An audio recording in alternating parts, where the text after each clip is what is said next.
Chapter 1. Viewing Intention from a New Perspective.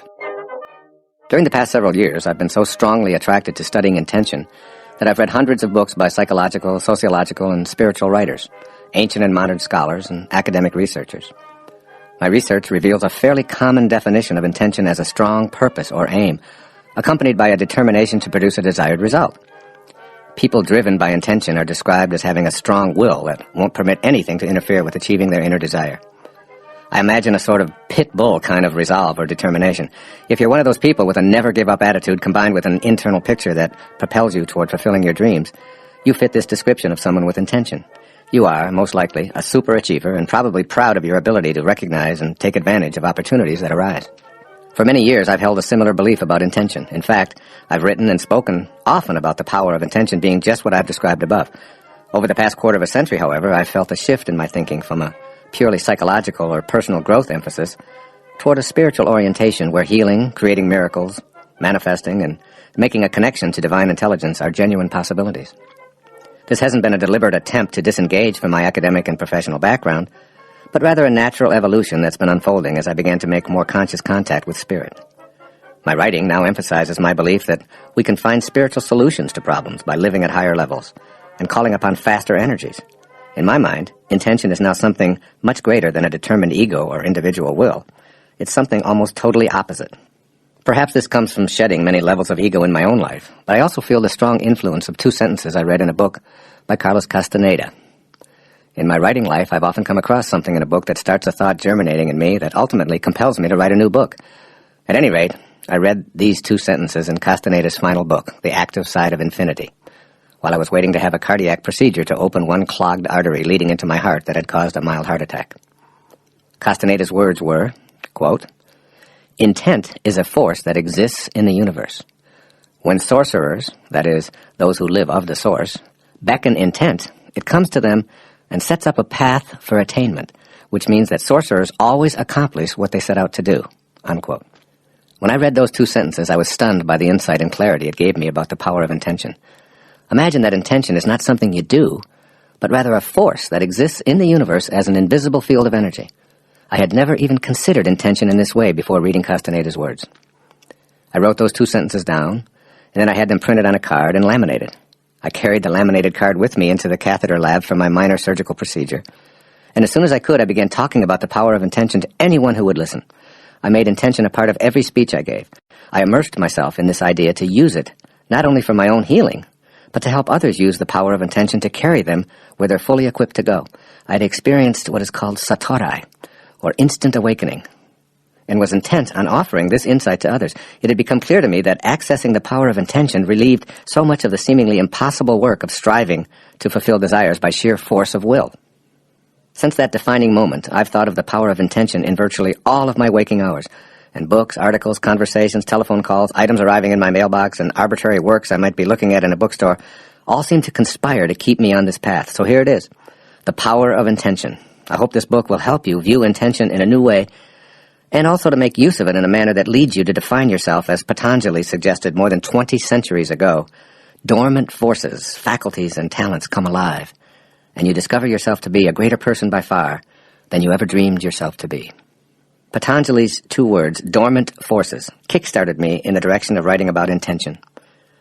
Patanjali was referring to forces that appear to be either non-existent or dead, and he was referring to the powerful energy a person feels when inspired. If you've ever felt inspired by a purpose or calling, you know the feeling of spirit working through you. Inspired is our word for inspirited. I've thought long and hard about the idea of being able to access seemingly dormant forces to assist me at key times in my life to achieve an inner burning desire. What are these forces? Where are they located? Who gets to use them? Who's denied access? And why? Questions like these have propelled me to research and write this book and subsequently arrive at a totally new perspective on intention. At this point, as I'm writing about my excitement of realizing a long-obscured truth, I know that intention is a force that we all have within us. Intention is a field of energy that flows invisibly beyond the reach of our normal, everyday, habitual patterns. It's there even before our actual conception. We have the means to attract this energy to us and experience life in an exciting new way. The meaning of omnipresent intention. Try imagining a force that's everywhere. There's no place that you can go where it isn't. It can't be divided and is present in everything you see or touch. Now extend your awareness of this infinite field of energy beyond the world of form and boundaries.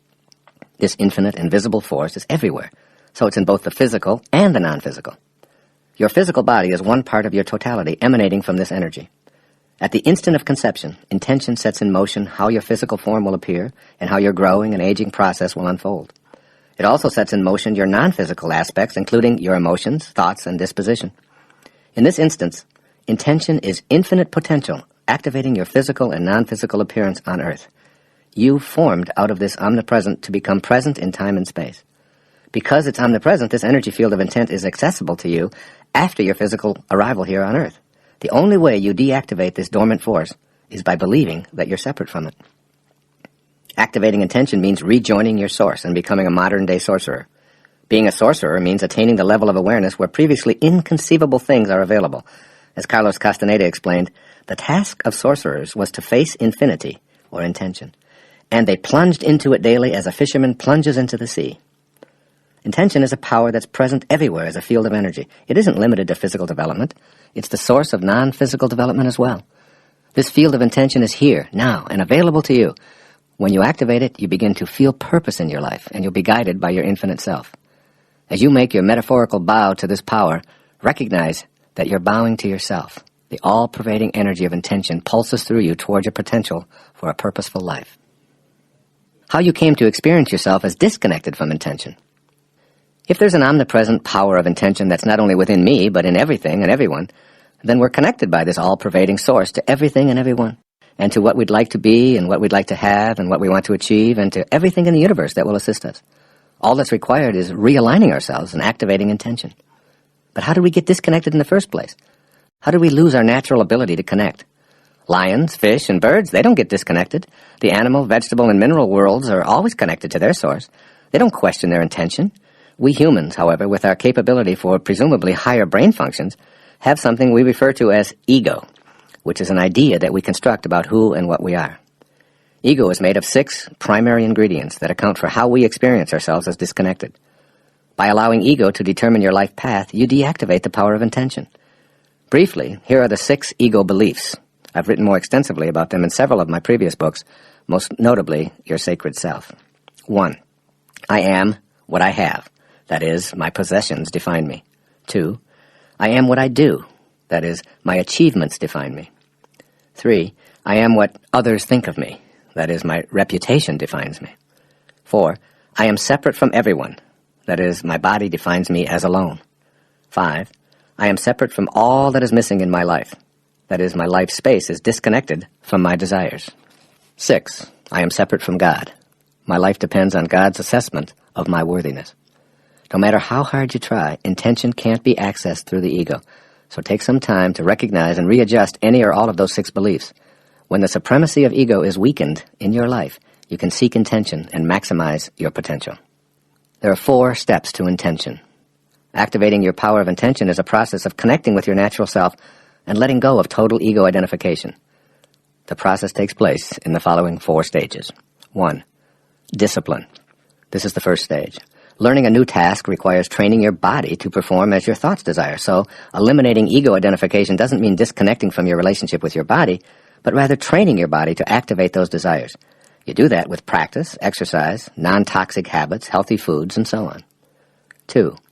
Wisdom is the second stage. Wisdom, combined with discipline, fosters your ability to focus and be patient as you harmonize your thoughts, your intellect, and your feelings with the work of your body. We send our children off to school telling them, be disciplined and use your head. And then we call this an education, but it falls far short of mastery. 3. The third stage is love. After disciplining the body with wisdom and intellectually studying a task, this process of mastery involves loving what you do and doing what you love.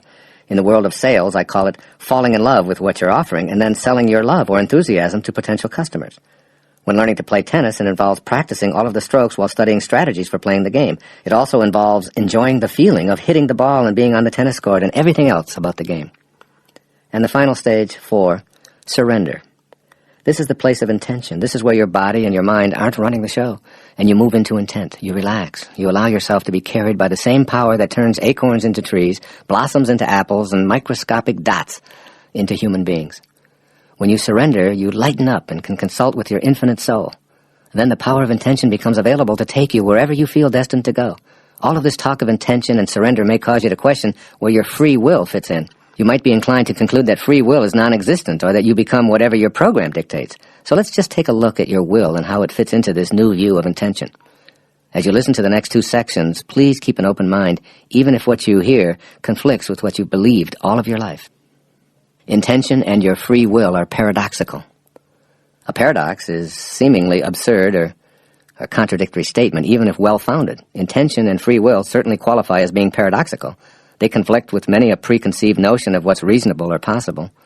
How can you possess free will and also have intention shaping your body and your potential? You confuse this dichotomy by choosing to believe in the infinity of intention and in your capacity to exercise free will.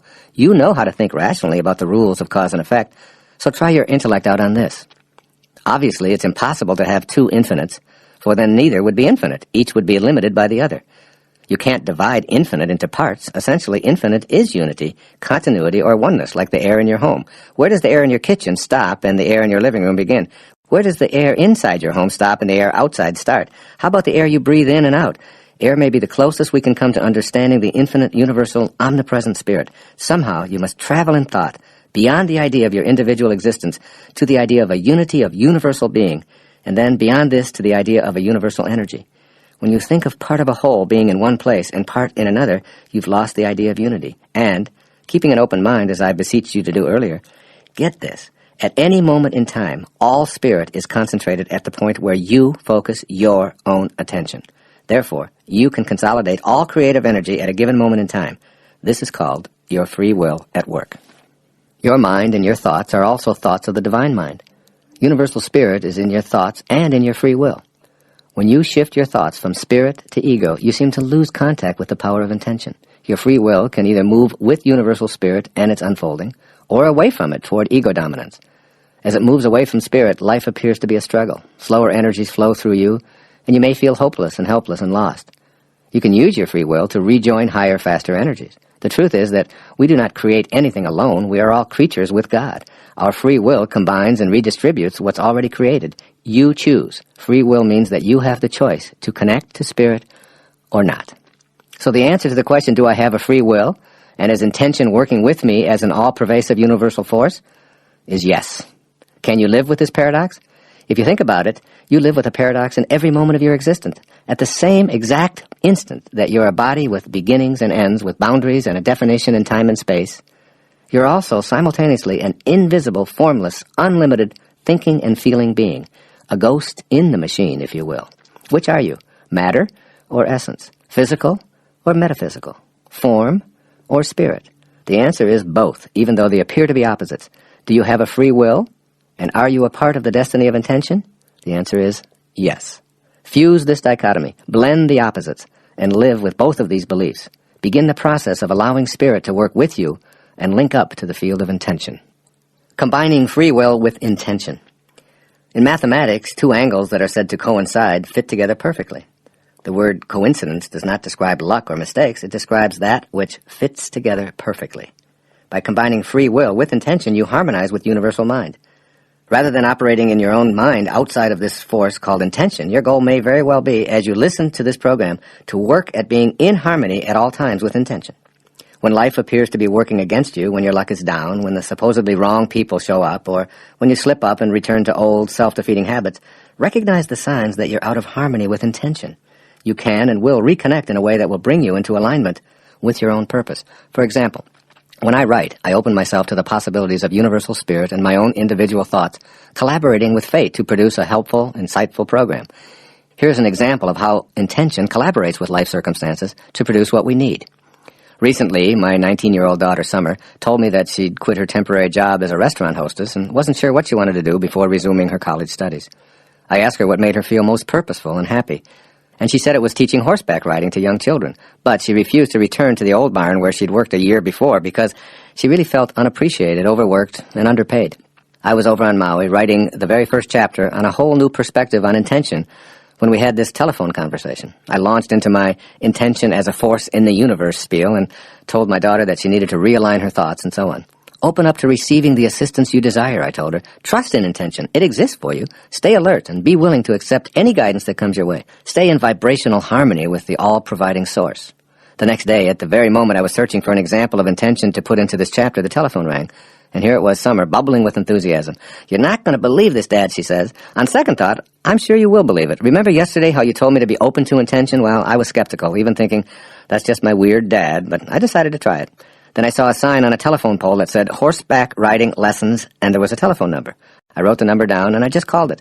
And the woman who answered told me that she needed to hire someone she could trust to do trail rides with young kids. She pays exactly double what I was making at the restaurant. I'm going out to see her tomorrow. Isn't that cool?" Cool? Hell yes, it's cool. Here I am writing a book, looking for a good example, and it arrives in the form of help I was attempting to offer the day before to my daughter. 2 for the price of 1, if you will.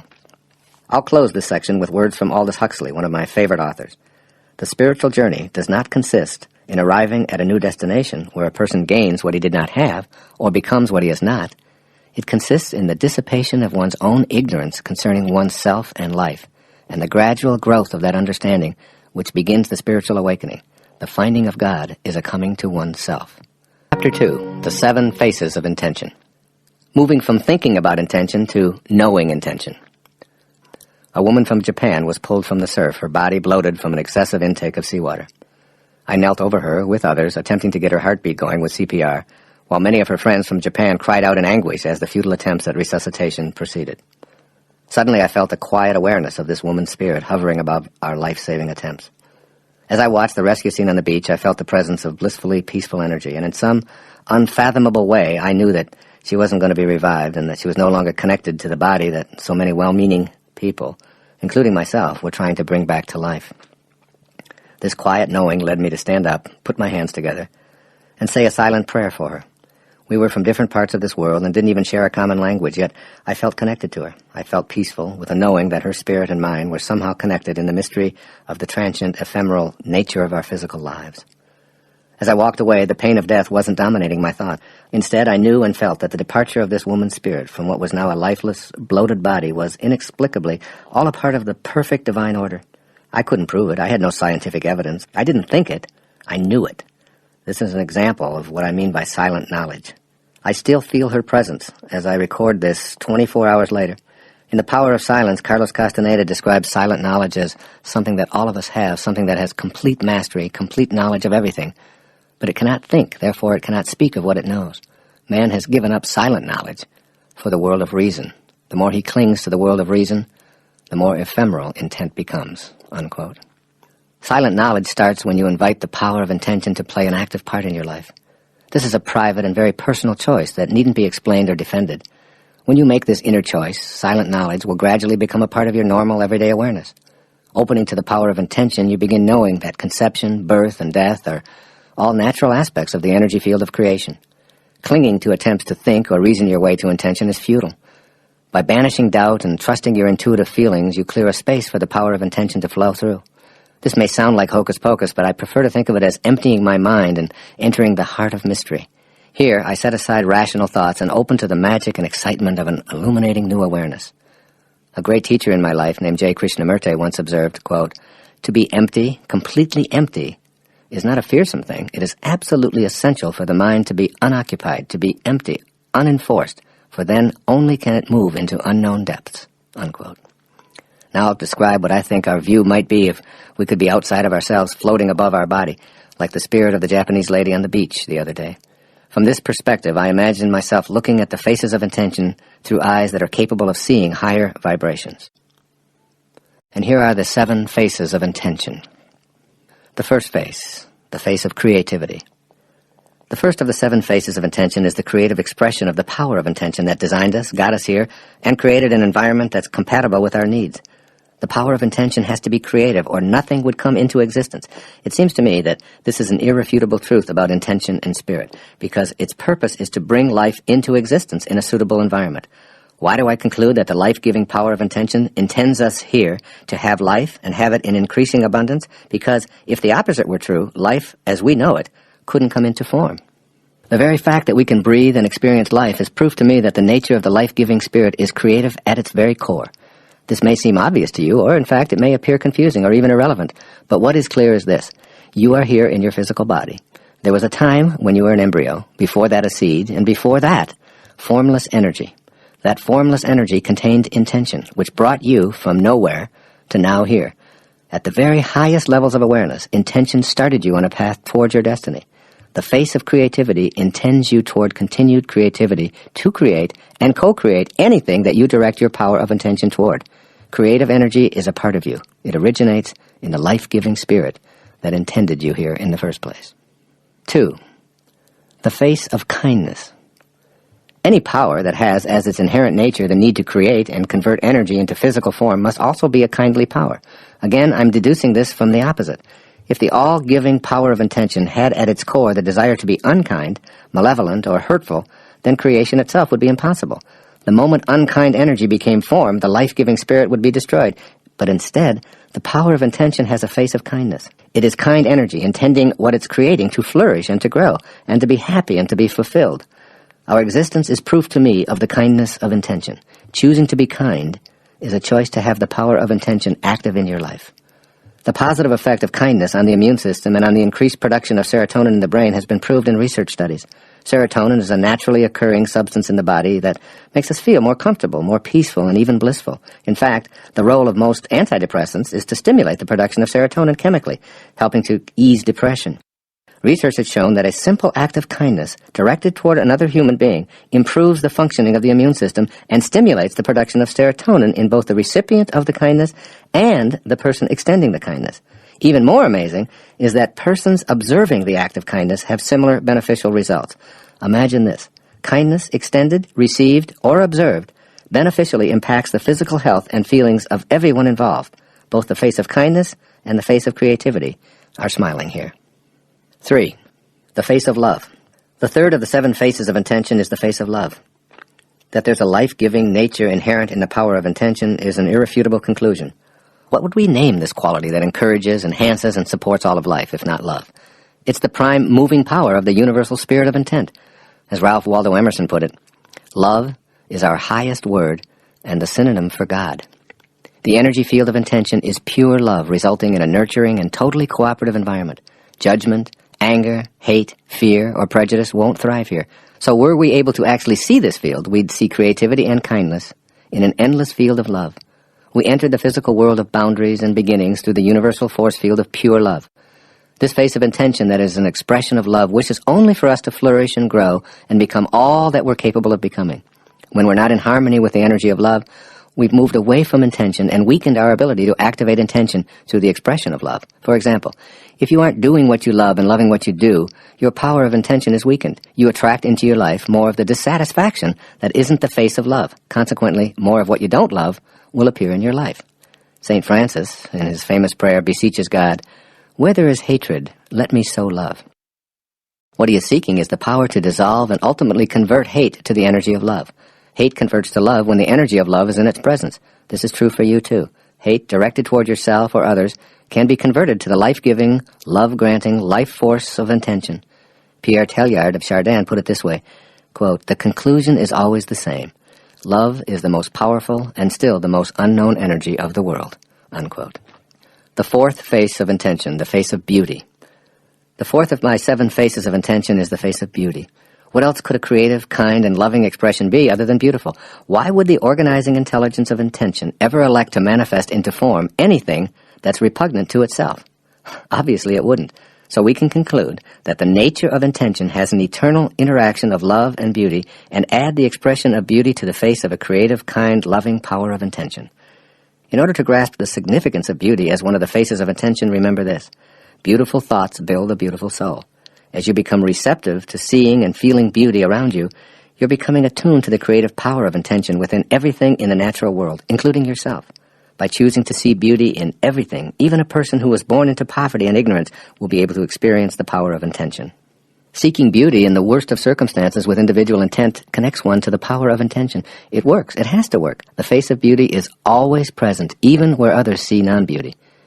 I always loved the way Mother Teresa described this quality when she was asked, "What do you do every day in the streets of Calcutta at your mission?" She responded, "Every day I see Jesus Christ in all of his distressing disguises." 5. The 5th face of intention is called expansion. The elemental nature of life is to increase and seek more and more expression. If we could sharply focus on the faces of intention, we'd be startled. I imagine that one of the faces we'd see is a continuously expanding expression of the power of intention. The nature of this creative spirit is always operating so as to expand. Spirit is a forming power. It has the principle of increase, meaning that life continues to expand toward more life.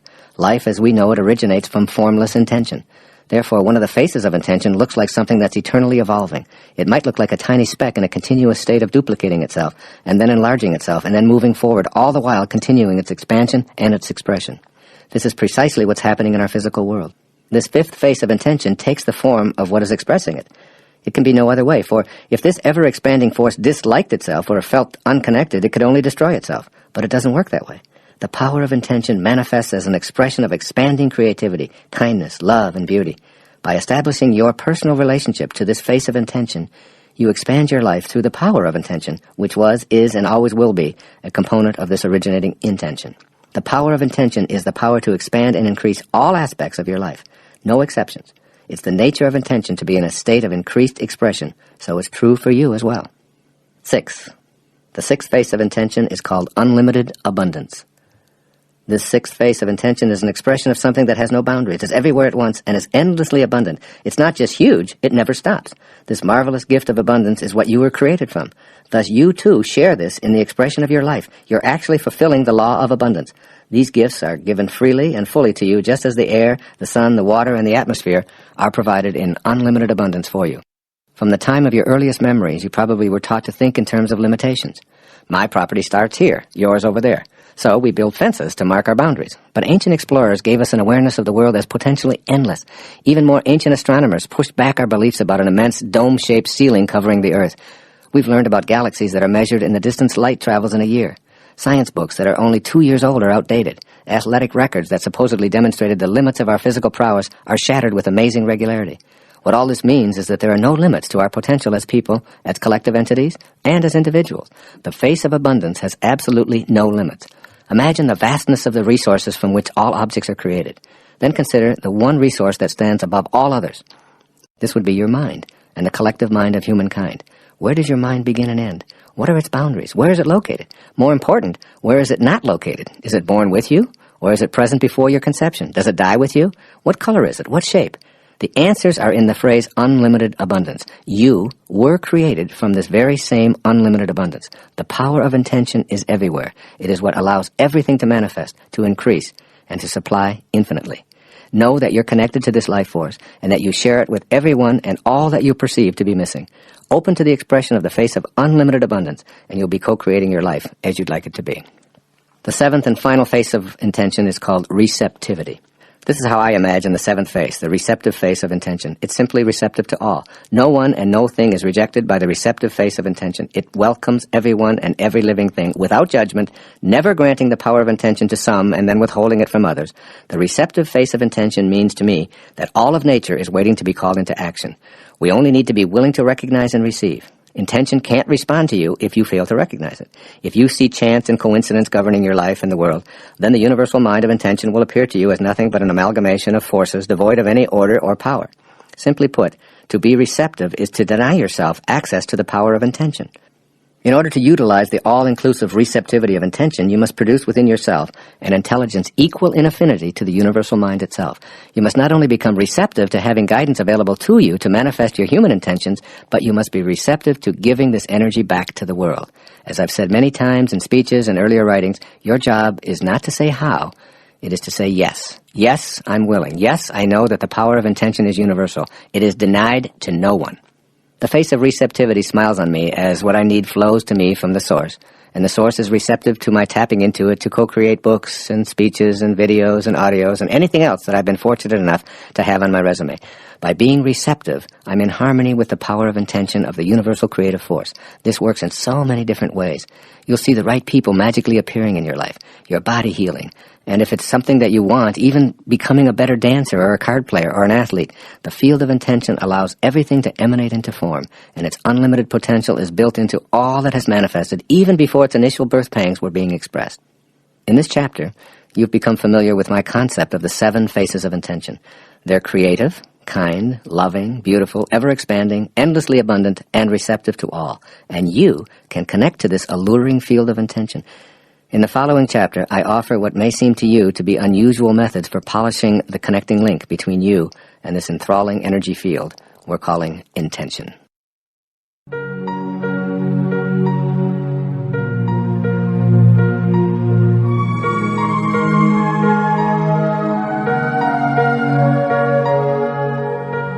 Chapter 3, Connecting to Intention. Listen to this observation by the great mental science practitioner of the early 20th century. His name was Thomas Troward. Quote, "The law of flotation was not discovered by contemplating the sinking of things, but by contemplating the floating of things which floated naturally, and then intelligently asking why they did so." Unquote.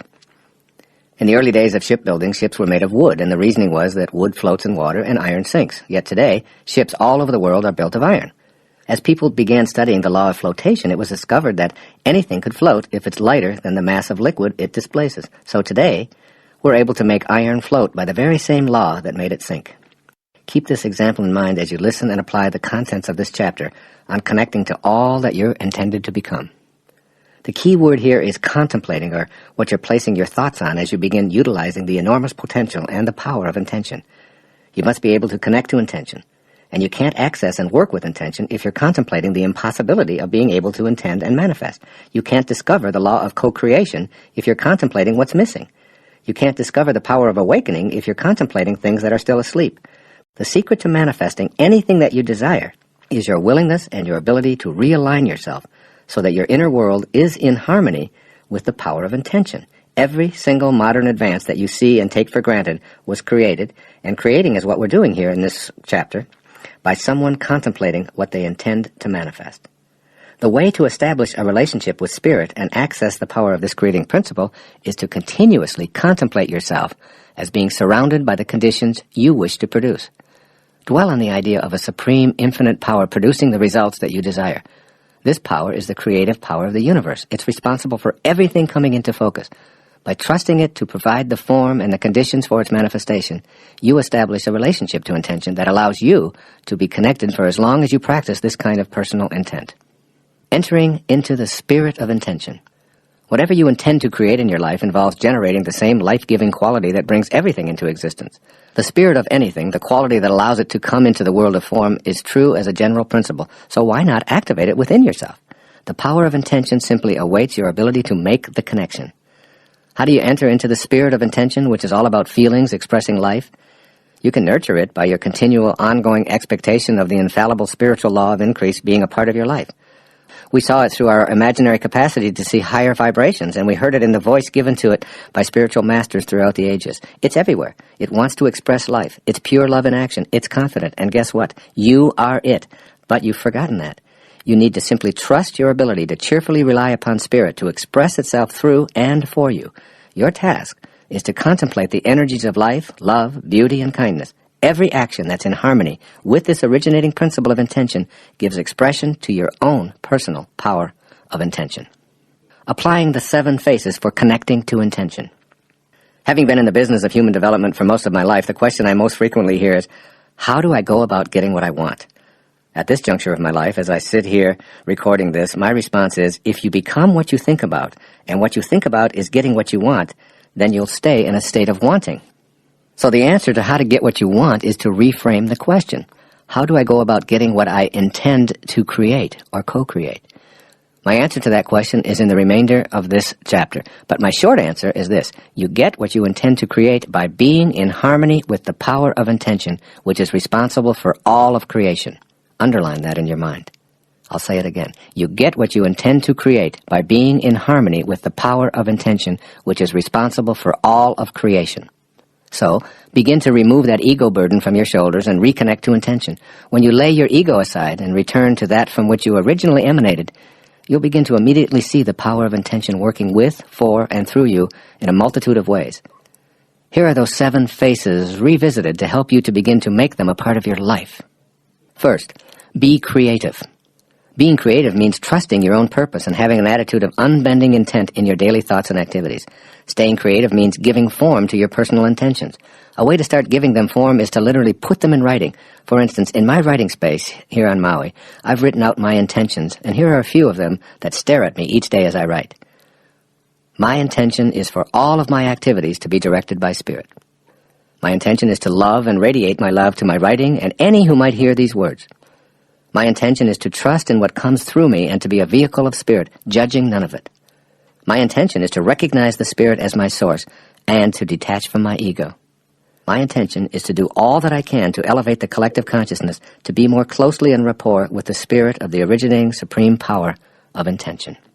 To express your creativity and put your own intentions into the world of the manifest, I recommend that you practice something called japa, a technique first offered by the ancient Vedas. Japa meditation is the repetition of the sound of the names of God while simultaneously focusing on what you intend to manifest.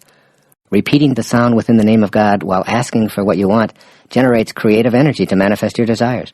And your desires are the movement of the universal mind within you. Now you may be skeptical about the feasibility of such an undertaking. Well, I ask you to open yourself up to this idea of japa as an expression of your creative link to intention. I won't describe the method in depth here because I've written an entire book about it with an accompanying CD by Hay House called Getting in the Gap, Making Conscious Contact with God Through Meditation, and I urge you to read that and practice it. For now, just know that I consider meditating and practicing japa essential in the quest to realign yourself with the power of intention.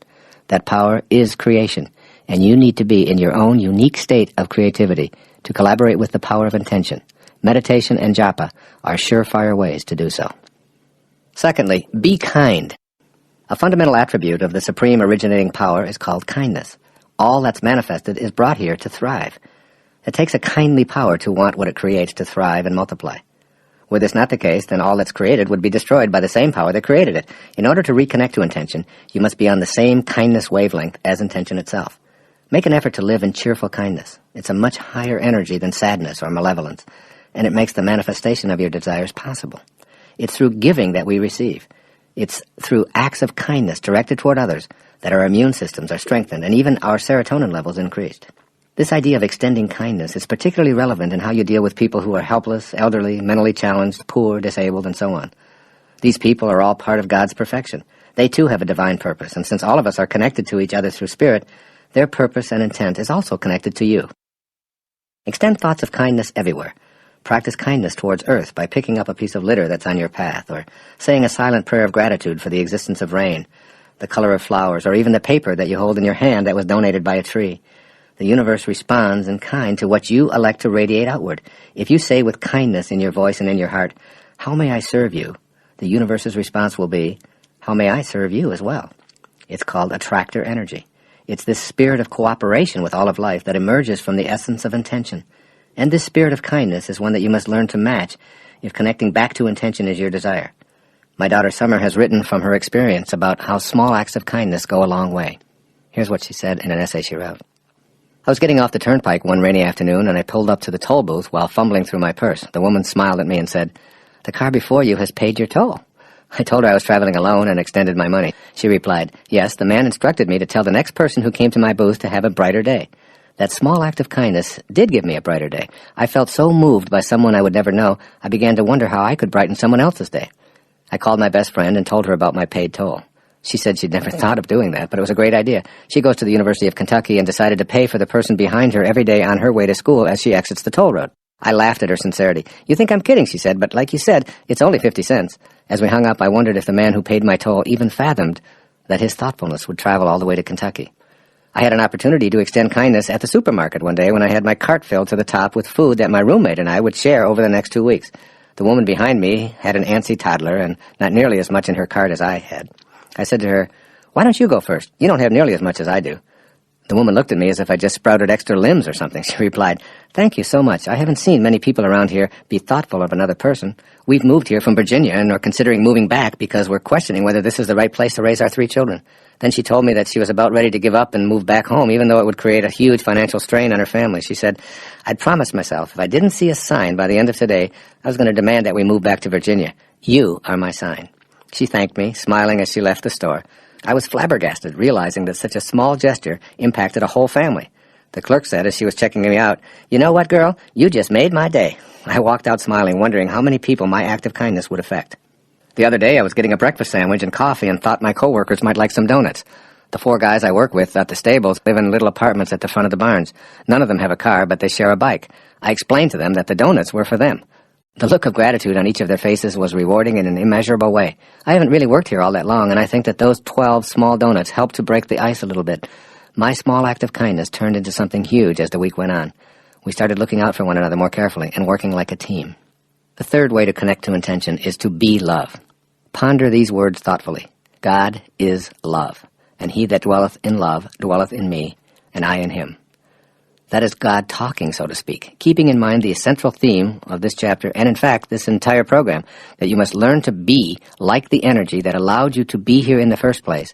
Then being in a state of love is absolutely necessary for you to reconnect to intention. For the purposes of this chapter, I'd like you to think about love in the following 2 ways.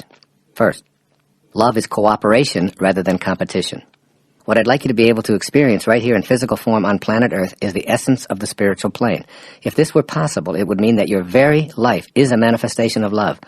Were this to be true for you, you'd see all of life living together in harmony and cooperating with each other. You'd sense that the power of intention that originates all life cooperates with all other life forms to ensure growth and survival. You'd note that we all share the same life force, and the same invisible intelligence that beats my heart and your heart beats the heart of everyone on this planet. And secondly, love is the force behind the will of God. I'm not suggesting the kind of love that we define as affection or sentiment, nor is this kind of love a feeling that seeks to please and press favors on others. Imagine a kind of love that is the power of intention, the very energy that is the cause behind all of creation. It's the spiritual vibration that carries divine intentions from formless to concrete expression. It creates new thought form, changes matter, vivifies all things, and holds the cosmos together beyond time and space. It's in every one of us. It is what God is. Our fourth way of reconnecting to intention. Be beauty. Emily Dickinson once wrote, "Beauty is not caused, it is." As you awaken to your divine nature, you'll begin to appreciate beauty in everything you see and touch and experience. You were brought into this world from that which perceived you as an expression of beauty. It couldn't have done so if it thought you to be otherwise. For if it has the power to create, it also possesses the power not to do so. The choice to do so is predicated on the supposition that you're an expression of loving beauty. This is true for everything and everyone that emanates from the power of intention. There was a man who did not like his in-laws because he felt they took up more space in the house than they should. He went to a teacher who lived nearby, as he had heard a lot about him, and he said, "Please, please do something. I cannot bear my in-laws anymore. I love my wife, but my in-laws, never. They take up so much space in the house. Somehow I feel that they're always in my way." Well, the teacher asked him, "Do you have some chickens?" "Yes, I do," he said. "Then put all of your chickens inside the house." He did what the teacher said and then went back to him, and the teacher asked, "Is the problem solved?" He said, "No, it's worse." "Do you have any sheep?" he asked. "Yes." "Well, bring all the sheep inside." He did so, and he returned to the teacher. He said, "Is the problem now solved?" He said, "No, it's getting worse." He says, "Well, then do you have a dog?" He said, "Well, yes, I have. I have several." "Well," he said, "take all of those dogs back into the house." Finally, the man ran back to the teacher and said, "I came to you for help, but you're making my life worse than ever." The teacher said to him, "Now send all the chickens, the sheep, and the dogs back outside." The man went home and emptied the house of all the animals. There was so much space, he went back to the teacher. "Thank you," he said. "Thank you. You've solved all my problems." Number 5. As a way to connect to intention. Be ever expansive. The next time you see a garden full of flowers, observe the flowers that are alive and compare them to the flowers that you believe are dead. What's the difference? The dried-up, dead flowers are no longer growing, while the alive flowers are indeed still growing. The all-emerging universal force that intended you into beingness and commences all of life is always growing and perpetually expanding. As with all 7 of these faces of intention, by reason of its universality, it must have a common nature with yours. By being in a state of ever-expanding and growing intellectually, emotionally, and spiritually, you're identifying with the universal mind. 6th, be abundant. Intention is endlessly abundant. There's no scarcity in the universal invisible world of spirit. As you contemplate connecting to intention, know in your heart that any attitude that you have that reflects a scarcity consciousness will hold you back. A reminder here is in order. You must match intention's attributes with your own in order to capitalize on those powers in your own life. When you shift to an abundance mindset, you repeat to yourself over and over and over again that you're unlimited because you emanated from the inexhaustible supply of intention. As this picture solidifies, you begin to act on this attitude of unbending intent. There's no other possibility. We become what we think about, and as Emerson reminded us, quote, "The ancestor to every action is a thought," unquote. As these thoughts of plenitude and excessive sufficiency become your way of thinking, the all-creating force to which you're always connected will begin to work with you, in harmony with your thoughts, just as it worked with you in harmony with your thoughts of scarcity. If you think you can't manifest abundance into your life, you'll see intention agreeing with you and assisting you in the fulfillment of meager expectations. I personally seem to have arrived into this world fully connected to the abundance attributes of the spiritual world from which I emanated. As a child growing up in foster homes with poverty consciousness all around me, I was the richest kid in the orphanage, so to speak. I always thought I could have more money jingling in my pockets. I pictured it there, and I consequently acted on that picture. I'd collect soda pop bottles, shovel snow, bag groceries, cut lawns, carry out people's ashes from their coal furnaces, clean up yards, paint fences, babysit, deliver newspapers, and on and on and on. And always the universal force of abundance worked with me in providing opportunities. A snowstorm was a giant blessing for me. So too were discarded bottles by the side of the road and little old ladies who needed help carrying their groceries to their automobiles. Today, over a half a century later, I still have that abundance mentality. In a sense, I'm still collecting pop bottles, shoveling snow, and carrying out groceries for little old ladies. My vision hasn't changed, although the playing field is enlarged. It's all about having an inner picture of abundance, thinking in unlimited ways, and being open to the guidance that intention provides when you're in a state of rapport with it. And then being in a state of ecstatic gratitude and awe for how this whole thing works. Every time I see a coin on the street, I stop, I pick it up, put it into my pocket, and I say out loud, "Thank you, God, for this symbol of abundance that keeps flowing into my life." Never, never once have I ever said, "Why only a penny, God? You know I need a lot more than that." On this day, today, on a writing day, I arise at 4 a.m. with a knowing that my writing will complete what I've already envisioned in the contemplations of my imagination. The writing flows, and letters arrive from intention's manifest abundance, urging me to read a particular book or talk to a unique individual, and I know that it's all working in perfect, abundant unity. The phone rings, and just what I need to hear is resonating in my ear. I get up to get a glass of water, and my eyes fall on a book that's been on my bookshelves for 20 years, but this time I feel compelled to pick it up. I open it, and once again I'm being directed by Spirit's willingness to assist and guide me as long as I stay in harmony with it. It goes on and on and on in my life, and I'm reminded of Rumi's poetic words from 800 years ago: "Sell your cleverness and purchase bewilderment." And finally, the seventh way of reconnecting to intention. It's called being receptive. The universal mind is ready to respond to anyone who recognizes their true relationship to it. It will reproduce whatever conception of itself that you impress upon it.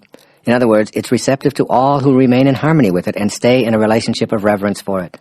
The issue becomes a question of your receptivity to the power of intention. Stay connected and know you'll receive all that this power is capable of offering. Take it on by yourself as separate from the universal mind, an impossibility, but nevertheless a strong belief of the ego, and you remain eternally disconnected.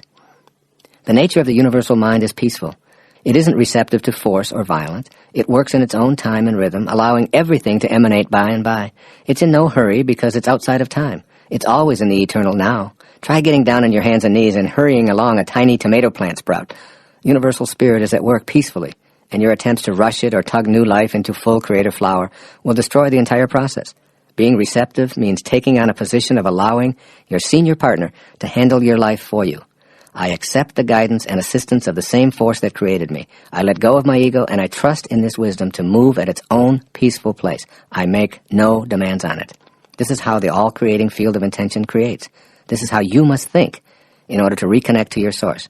You practice meditation because it allows you to receive the inner knowing of making conscious contact with God. By being peaceful, quiet, and receptive, you pattern yourself in the image of God, and you regain the power of your source. This is what this chapter, and indeed this entire program, is all about.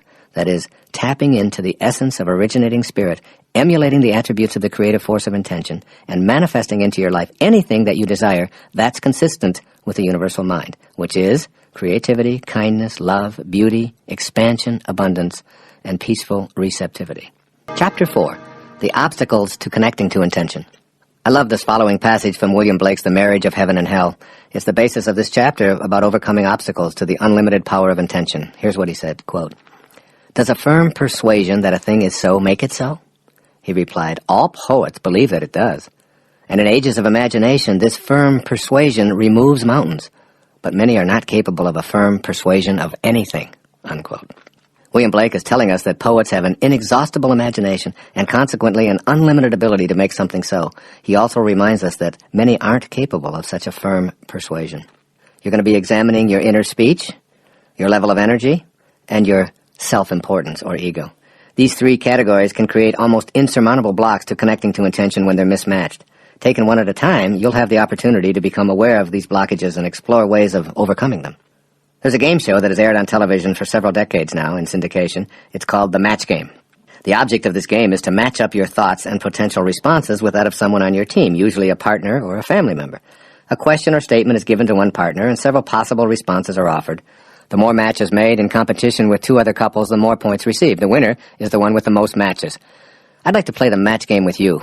Here's my version.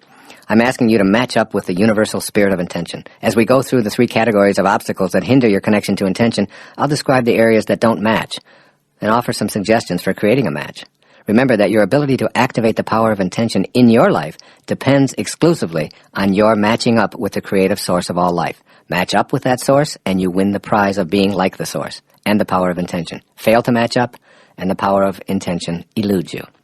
Your inner speech. Match or no match? We can go all the way back to the Old Testament to find a reminder about our inner dialogue. For instance, as a man thinketh, so is he. Generally, we apply this idea of becoming what we think about to our positive thoughts. That is, think positively and you'll produce positive results. But thinking also creates stumbling blocks that produce negative results. What follows are 4 ways of thinking that can prevent you from reaching for and connecting to the universal creative spirit of intention. First, thinking about what's missing in your life. To match up with intention, you first have to catch yourself in the moment that you're thinking about what's missing, and then shift to intention. Not what I find missing in my life, but to what I absolutely intend to manifest and attract into my life, with no doubts, no waffling, and no explaining. Here are some suggestions I'm going to offer you to help you to break the habit of focusing your thoughts on what's missing. Play a version of the match game and match up with the all-creating force. Here's a no match. I don't have enough money. Here's a match. I intend to attract unlimited abundance into my life. Here's a no match. My partner is grouchy and boring. Here's a match. I intend to focus my thoughts on what I love about my partner. Here's a no match. I'm not as attractive as I'd like to be. Here's a match. I'm perfect in the eyes of God, a divine manifestation of the process of creation. This isn't a game of empty affirmations. It's a way of matching yourself to the power of intention and recognizing that what you think about is what expands. If you spend your time thinking about what's missing, then that's what expands in your life. Monitor your inner dialogue and match your thoughts to what you want and intend to create. Here's a second way of thinking. Thinking about the circumstances of your life. If you don't like some of the circumstances of your life, by all means, don't think about them. This may sound like a paradox to you. In this match game, you want to match up with the spirit of creation. You must train your imagination, which is the universal mind running through you, to shift from what you don't want to what you do want. All of that mental energy you spend complaining about what is, to anyone who will listen, is a magnet for attracting more of it into your life. You, and only you, can overcome this impediment because you've put it on your path to intention. Simply change your inner speech to what you intend the new circumstances of your life to become. Practice thinking from the end by playing the match game and by realigning yourself with the field of intention. Here's a few examples of a no match versus a match for what is inner dialogue about the circumstances of your life. No match. I hate this place we're living in. It gives me the creeps. Match. I can see our new home in my mind, and I intend to be living in it within 6 months. No match. I dislike the work I'm doing and the fact that I'm not appreciated. Match. I'll act upon my inner intuitive impulses to create the work or job of my dreams. No match. I hate the fact that I'm sick so often and always seem to be getting colds. Match. I am divine health. I intend to act in healthy ways and attract the power to strengthen my immune system in every way I can. See, you must learn to assume responsibility for the circumstances of your life without any accompanying guilt. The circumstances of your life aren't the way they are because of karmic debt or because you're being punished. The circumstances of your life, including your health, are yours. Somehow they showed up in your life, so just assume that you participated in all of it. Your inner speech is uniquely your own creation, and it's responsible for attracting more of the circumstances that you don't want. Link up with intention. Use your inner speech to stay focused on what you intend to create, and you'll find yourself regaining the power of your source. 3, another way of thinking is thinking about what always has been, which is an obstacle. When your inner speech focuses on the way things have always been, you act upon your thoughts of what's always been, and the universal all-creating force continues to deliver what always has been. Why? Because your imagination is a part of that which imagined you into existence. It's the force of creation, and you're using it to work against you with your inner speech. Imagine the absolute spirit thinking like this. I can't create life anymore because things haven't worked for me in the past. There have been so many mistakes in the past, and I can't stop thinking about them. How much creating do you think would occur if spirit imagined in this way? How can you possibly connect to the power of intention if your thoughts, which are responsible for your intending, focus on all that's gone before you, which you abhor? The answer is obvious, and so is the solution. Make a shift and catch yourself when you're focusing on what always has been, and move your inner speech to what you intend to manifest. You'll get points in this match game by being on the same team as the Absolute Spirit. Here's a no match. I've always been poor. I was raised on shortages and scarcity. Here's a match. I intend to attract wealth and prosperity in unlimited abundance. Here's a no match. We've always fought in this relationship. Here's a match. I'll work at being peaceful and not allowing anyone to bring me down. Here's a no match. My children have never shown me any respect. Here's a match. I intend to teach my children to respect all of life, and I'll treat them in the same way. The match items reflect a rapport with the originating spirit. The no-match statements represent interference that you've constructed to keep you from matching up with intention. Any thought that takes you backward is an impediment to manifesting desires. The highest functioning people understand that if you don't have a story, you don't have to live up to it. So get rid of any parts of your story that keep you focused on what always has been. And finally, a fourth way of thinking that's an obstacle to connecting to intention is this: thinking about what they want for you.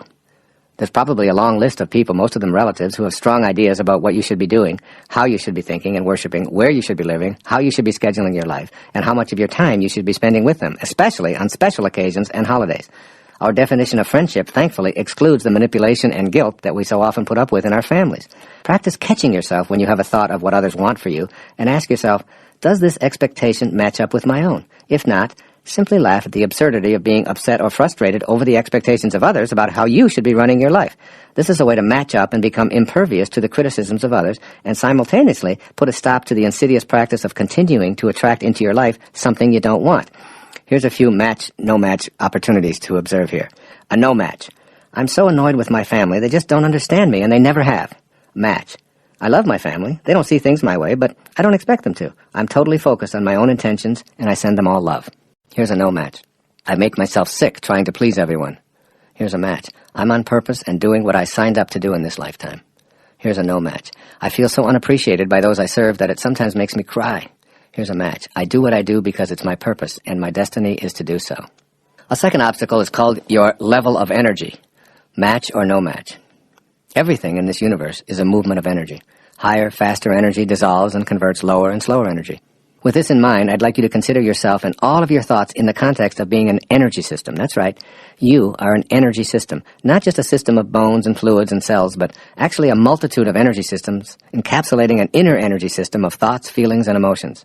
This energy system that you are can be measured and calibrated. Every thought you have can be energetically calibrated along with its impact on your body and your environment. The higher your energy, the more capable you are of nullifying and converting lower energies, which weaken you, and impacting in a positive way everyone in your immediate and even distant surroundings. The objective in this section is to become aware of your own energy level and the actual frequencies of thought that you regularly employ in daily life. You can become proficient at raising your energy level and permanently obliterate energetic expressions that weaken or inhibit your connection to intention. Ultimately, your goal is to have a perfect match with the highest frequency of all. Here's a simple explanation of the 5 levels of energy that you work with, moving from the lowest and slowest frequencies to the highest and the fastest. The slowest energy, number 1, the material world. Solid form is energy slowed down so that it's approximately commensurate with your sense perception of the world of boundaries. Everything that you see and touch is energy slowed down so that it appears to be a coalesced mass. Your eyes and your fingers agree, and here you have the physical world. The second level of energy is called the sound world, a little faster energy. You seldom perceive sound waves with your eyes, but they can actually be felt.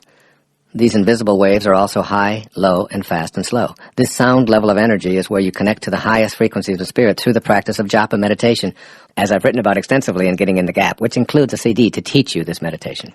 The third level of energy is called the light world. Light moves faster than the material world and faster than sound, yet there are no actual particles to form a substance called light. What you see as red is what your eye perceives a certain pulsating frequency to be, and what you perceive as violet is an even faster and higher frequency. When light is brought to darkness, darkness becomes light. The implications for this are startling. Low energy, when faced with high energy experiences, an automatic conversion. A fourth level of energy is called the world of thought. Your thoughts, your actual thoughts, are an extremely high frequency of pulsation that move beyond the speed of sound and even light. The frequency of thoughts can be measured, and the impact that they have on your body and your environment can be actually calculated. Once again, the same rules apply. Higher frequencies nullify lower. Faster energies convert slower. A colleague I admire enormously, David Hawkins, a medical doctor, has written a work which I've referenced over and over again called Power versus Force. In this remarkable book, Dr. Hawkins elaborates on the lower frequencies of thought and their accompanying emotions and how they can be impacted and converted by exposure to higher and faster frequencies. I really urge you to read this book, and I'll present some of those findings in later sections on this program on how to raise your energy levels. Every thought you have can be calculated to determine if it's strengthening or weakening your ability to reconnect to the highest and fastest energy in the universe, the energy of intention. And finally, the highest and fastest energy in the universe. It's called the energy of spirit. This is the ultimate in energy. These frequencies are so supersonically rapid that the presence of disorder, disharmony, and even disease is impossible. These measurable energies consist of the 7 faces of intention talked about earlier in this program. They are the energies of creation. When you reproduce them in yourself, you reproduce the same creative quality of life that called you into existence. They are the qualities of creativeness, of kindness, of love, of beauty, of expansion, of peaceful abundance, and receptivity to all. These are the highest energies of the universal spirit itself. You came into existence from this energy, and you can match up with it energetically as you remove all of the low energy pulsations from your thoughts and feelings. Raising your energy level. There's a vibratory action to your thoughts, your feelings, and your body. I'm asking you to increase those frequencies so they're high enough to allow you to connect to the power of intention. This may sound like an oversimplification, but I hope you'll try raising your energy level as a way to remove the obstacles that prevent you from experiencing the perfection that you're a part of. You cannot remedy anything by condemning it. Again, you cannot remedy anything by condemning it. Underline that in your consciousness. You only add to the destructive energy that's already permeating the atmosphere of your life. When you react to the lower energies you encounter with your own low energies, you're actually setting up a situation that attracts more of the lower energy. For example, if someone behaves in a hateful manner toward you, and you respond by hating them for hating you, you've participated in a lower energy field and impacting all who enter that field. If you're angry at those around you for being angry people, you're attempting to remedy the situation through condemnation. If you're experiencing scarcity or anguish or depression or an absence of love or any inability to attract what you desire, seriously look at how you've been attracting those circumstances into your life. Low energy is an attractor pattern. It shows up because you've sent for it, even if on a subconscious level. It's still yours, and you own it. However, if you practice deliberately raising your energy level by being cognizant of your immediate environment, you'll move more rapidly toward intention and remove all of those self-imposed roadblocks. The obstacles are in the low energy spectrum. What follows is a mini program for raising your energy vibrations. Here's a short list of suggestions for moving your energy field to a higher and a faster vibration. This will help you to accomplish the twofold objective of removing the barriers and, simultaneously, allowing the power of intention to work with and through you. Become conscious of your thoughts. Every thought you have impacts you. By shifting in the middle of a weakening thought to one that strengthens, you raise your energy vibration and strengthen yourself and the immediate energy field. Make meditation a regular practice in your life. Even if it's only for a few moments each day while sitting at a stoplight, this practice is vital. Take some time to be silent and repeat the sound of God as an inner mantra. Meditation allows you to make conscious contact with your source and regain the power of intention by assisting you in cultivating a receptivity that matches up with the force of creation. Also, become conscious of the food you eat. There are foods that calibrate low, and there are high-energy foods as well. Foods with toxic chemicals sprayed on them will make you weak, even if you have no idea that the toxins are present. Artificial foods, such as sweeteners, are low-energy products. In general, foods high in alkalinity, such as fruits, vegetables, nuts, soy, non-yeast breads, and virgin olive oil, calibrate at the high end and will strengthen you on muscle testing, while highly acidic foods, such as flour-based cereals, meats, dairy, and sugars, calibrate at the lower energies, which will weaken you. Also, retreat from low-energy substances. Alcohol and virtually all artificial drugs, legal and otherwise, lower your body's energy level as well as weaken you. Furthermore, they put you in a position to continue to attract more disempowering energy into your life. Become conscious of the energy level of the music you listen to. Harsh, pounding musical vibrations with repetitive, loud sounds lower your energy level and weaken you and your ability to make conscious contact with intention. Similarly, the lyrics of hate, pain, anguish, fear, and violence are low energies sending weakening messages to your subconscious and infiltrating your life with similar attractor energies. If you want to attract peace and love, then listen to the higher musical vibrations and lyrics that reflect these desires. Furthermore, become aware of the energy levels of your own home environment.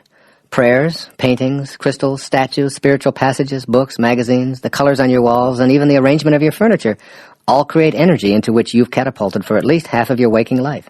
The ancient Chinese art of feng shui has been with us for thousands of years and is a gift from our ancestors, which describes ways to increase the energy field of our home and workplace. Become aware of how being in high-energy surroundings impacts us in ways that strengthen our lives and removes barriers to our connection to intention. Also, begin to reduce your exposure to the very low energy of commercial and cable television. The majority of television shows provide a steady stream of low energy most of the time. This is one of the reasons I've elected to devote a significant portion of my own time and efforts in support of non-commercial public television and to help replace messages of negativity, hopelessness, violence, profanity, and disrespect with the higher principles that match up with the principle of intention. You can also enhance your energy field with photographs, believe it or not. You may find it difficult to believe that photography is a form of energy reproduction and that every photograph contains energy. See for yourself by strategically placing photographs taken in moments of happiness, love, and receptivity to spiritual help around your living quarters, in your workplace, in your automobile, and even on your clothing or in your pocket or in your wallet. Arrange photographs of nature, animals, and expressions of joy and love in your environment, and let their energy radiate into your heart and provide you with their higher frequencies. You can also become conscious of the energy levels of your acquaintances and your friends and your extended family. You can raise your own energy levels by being in the energy field of others who resonate closely to spiritual consciousness. Choose to be in close proximity to people who are empowering, who appeal to your sense of connection to intention, who see the greatness in you, who feel connected to God, and who live a life that gives evidence that Spirit has found celebration through you. You can also begin to monitor your activities and where they take place. Avoid low-energy fields where there's excessive alcohol, drug consumption, or violent behavior, and gatherings where religious or ethnic exclusion and vitriolic prejudice or judgments are the focus. Immerse yourself in nature, appreciating its beauty, spending time camping, hiking, swimming, taking nature walks, and reveling in the natural world. Attend lectures on spirituality, take a yoga class, give or receive a massage, visit monasteries or meditation centers, and commit to helping others in need with visits to the elderly in geriatric centers or sick children in hospitals. Choose to be in places where the energy fields reflect the 7 faces of intention. Extend acts of kindness, asking for nothing in return. Anonymously extend financial aid to those less fortunate, and do it from the kindness of your heart, expecting not even a thank you. Pick up some litter and place it in a proper receptacle and tell no one about your actions. In fact, spend several hours doing nothing but cleaning and clearing out messes that you didn't create. Any act of kindness extended toward yourself, others, or your environment matches you up with the kindness inherent in the universal power of intention. It's an energizer for you and causes this kind of energy to flow back into your life. Be specific when you affirm your intentions to raise your energy level and create your desires. Written affirmations have an energy of their own and will guide you in raising your energy level. I practice this myself. There's a woman named Lynn Hall who lives up in Toronto. She sent me a beautiful plaque that I look at every day. In her letter, she says, "Here's a gift for you, written solely for you in an effort to convey heartfelt gratitude for the blessings of your presence in my life." That said, I'm sure that the sentiment is a universal one, speaking for every other soul on the planet who has experienced the same good fortune. May the light and love that you emit forever reflect back to you in joyful abundance, Dr. Dyer. And the beautiful etched-in soul plaque reads like this: Spirit has found great voice in you in vibrant truths and joyful splendor. Spirit has found revelation through you in resonant and reflective ways. Spirit has found celebration through you in infinite expanses and endless reach. To all those awakened to the grace of your gifts, Spirit has found both wings and light. I read these words daily to remind me of my connection to Spirit and to allow the words to flow from my heart to yours, fulfilling my intentions and hopefully helping you to do the same. As frequently as possible, hold thoughts of forgiveness in your mind. In muscle testing, when you hold a thought of revenge, you'll go weak, while a thought of forgiveness keeps you strong. Revenge, anger, and hatred are exceedingly low energies that keep you from matching up with the attributes of the universal force. A simple thought of forgiveness toward anyone who may have angered you in the past, without any action taken on your part, will raise you to the level of Spirit and aid you in your individual intentions. What follows is the final obstacle to making your connections to intention: your self-importance, or your ego. In The Fire from Within, a book written by Carlos Castaneda, he hears these words from his sorcerer teacher, and they go like this, quote, "Self-importance is man's greatest enemy. What weakens him is feeling offended by the deeds and misdeeds of his fellow man. Self-importance requires that one spend most of one's life offended by something or someone." Unquote. This is a major impediment to connecting to intention. You can all too easily create a no match here. Basically, your feelings of self-importance are what make you feel special, so let's deal with this concept of being special. It's essential that you have a strong self-concept and that you feel unique. The problem is when you misidentify who you truly are by identifying yourself as your body or your achievements or your possessions. Then you identify people who have accomplished less as inferior, and your self-important superiority causes you to be constantly offended in one way or another. This misidentification is the source of most of your problems, as well as most of the problems of humankind. Feeling special leads us to our self-importance. With the self as a focal point, you sustain the illusion that you are your body, which is a completely separate entity from all others. This sense of separateness leads you to compete rather than cooperate with everyone else. Ultimately, it's a no match with spirit and becomes a huge obstacle to your connection to the power of intention. In order to relinquish your self-importance, you'll have to become aware of how entrenched it is in your own life. Ego is simply an idea of who you are that you carry around with you. As such, it can't be surgically removed by having an egoectomy. This idea of who you think you are will persistently erode any possibility you have of connecting to intention. What follows are 7 steps for overcoming the hold that ego has on you.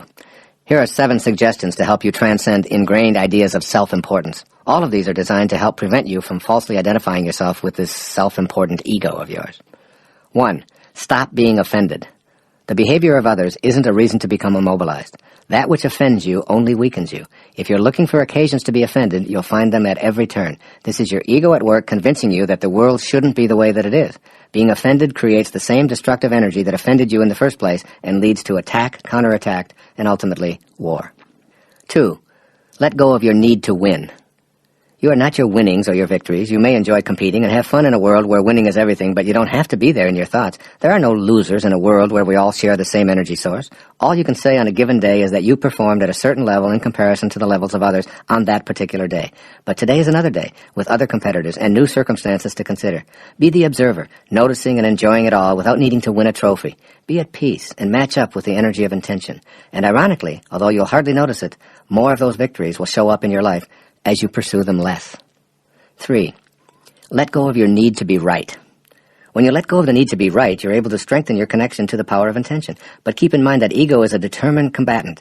I've seen people willing to die rather than let go of being right. I've seen people end otherwise beautiful relationships by sticking to their need to be right. I urge you to let go of this ego-driven need to be right by stopping yourself in the midst of an argument and asking yourself, do I want to be right or happy? When you choose the happy, loving, spiritual mode, your connection to intention is strengthened. These moments ultimately expand your new connection to the power of intention. The universal source will begin to collaborate with you in creating the life you were intended to live. 4. Let go of your need to be superior. Let go of your need to feel superior by seeing the unfolding of God in everyone. Don't assess others on the basis of their appearance, achievements, possessions, and other indices of ego. When you project feelings of superiority, that's what you get back, leading to resentments and ultimately hostile feelings. These feelings become the vehicle taking you further away from intention. 5. Let go of your need to have more. The universal source is content with itself, constantly expanding and creating new life, never trying to hold on to its creation for its own selfish means. It creates and lets go. As you let go of ego's need to have more, you unify with that source. You create, attract to yourself, and let it go, never demanding that more come your way. As an appreciator of all that shows up, you learn the powerful lesson St. Francis of Assisi taught us. It is in giving that we receive. By allowing abundance to flow to and through you, you match up with your source and guarantee that this energy will continue to flow. 6. Let go of identifying yourself on the basis of your achievements. This may be a difficult concept if you think you are your achievements. Nevertheless, stay tuned to this idea, the power of intention which brought you into existence and which you're a materialized part of. The less you need to take credit for your achievements, and the more connected you stay to the 7 faces of intention, the more you're free to achieve and the more will show up for you. It's when you attach yourself to those achievements and believe that you alone are doing all of those things that you leave the peace and the gratitude of your source. And 7. Let go of your reputation. Your reputation is not located in you. It resides in the minds of others. Therefore, you have no control over it at all. If you speak to 30 people, you'll have 30 reputations. Connecting to intention means listening to your heart and conducting yourself based on what your inner voice tells you is your purpose here. If you're overly concerned with how you're going to be perceived by everyone, then you've disconnected yourself from intention and allowed the opinions of others to guide you.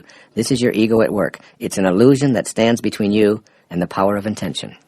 We've just completed a thorough examination of the 3 major obstacles to connecting to the power of intention, along with some suggestions for eliminating them.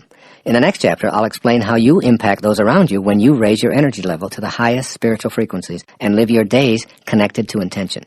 When you're connected to the power of intention, everywhere you go and everyone you meet is affected by you and the energy you radiate. As you become the power of intention, you'll see your dreams being fulfilled almost magically, and you'll see yourself creating huge ripples in the energy fields of others by your presence and nothing more. Chapter 5. Your impact on others when you're connected to intention. As you find yourself more in harmony with the faces of intention, you're going to discover that you're impacting others in new ways. The nature of this impact is profoundly important in your quest to utilize this power of intention. You'll begin seeing in others what you're feeling within yourself.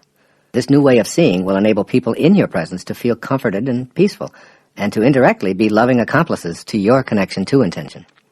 Let's look at holy relationships.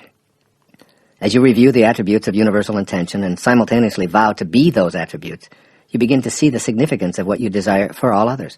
Think of your relationships in terms of holy or unholy.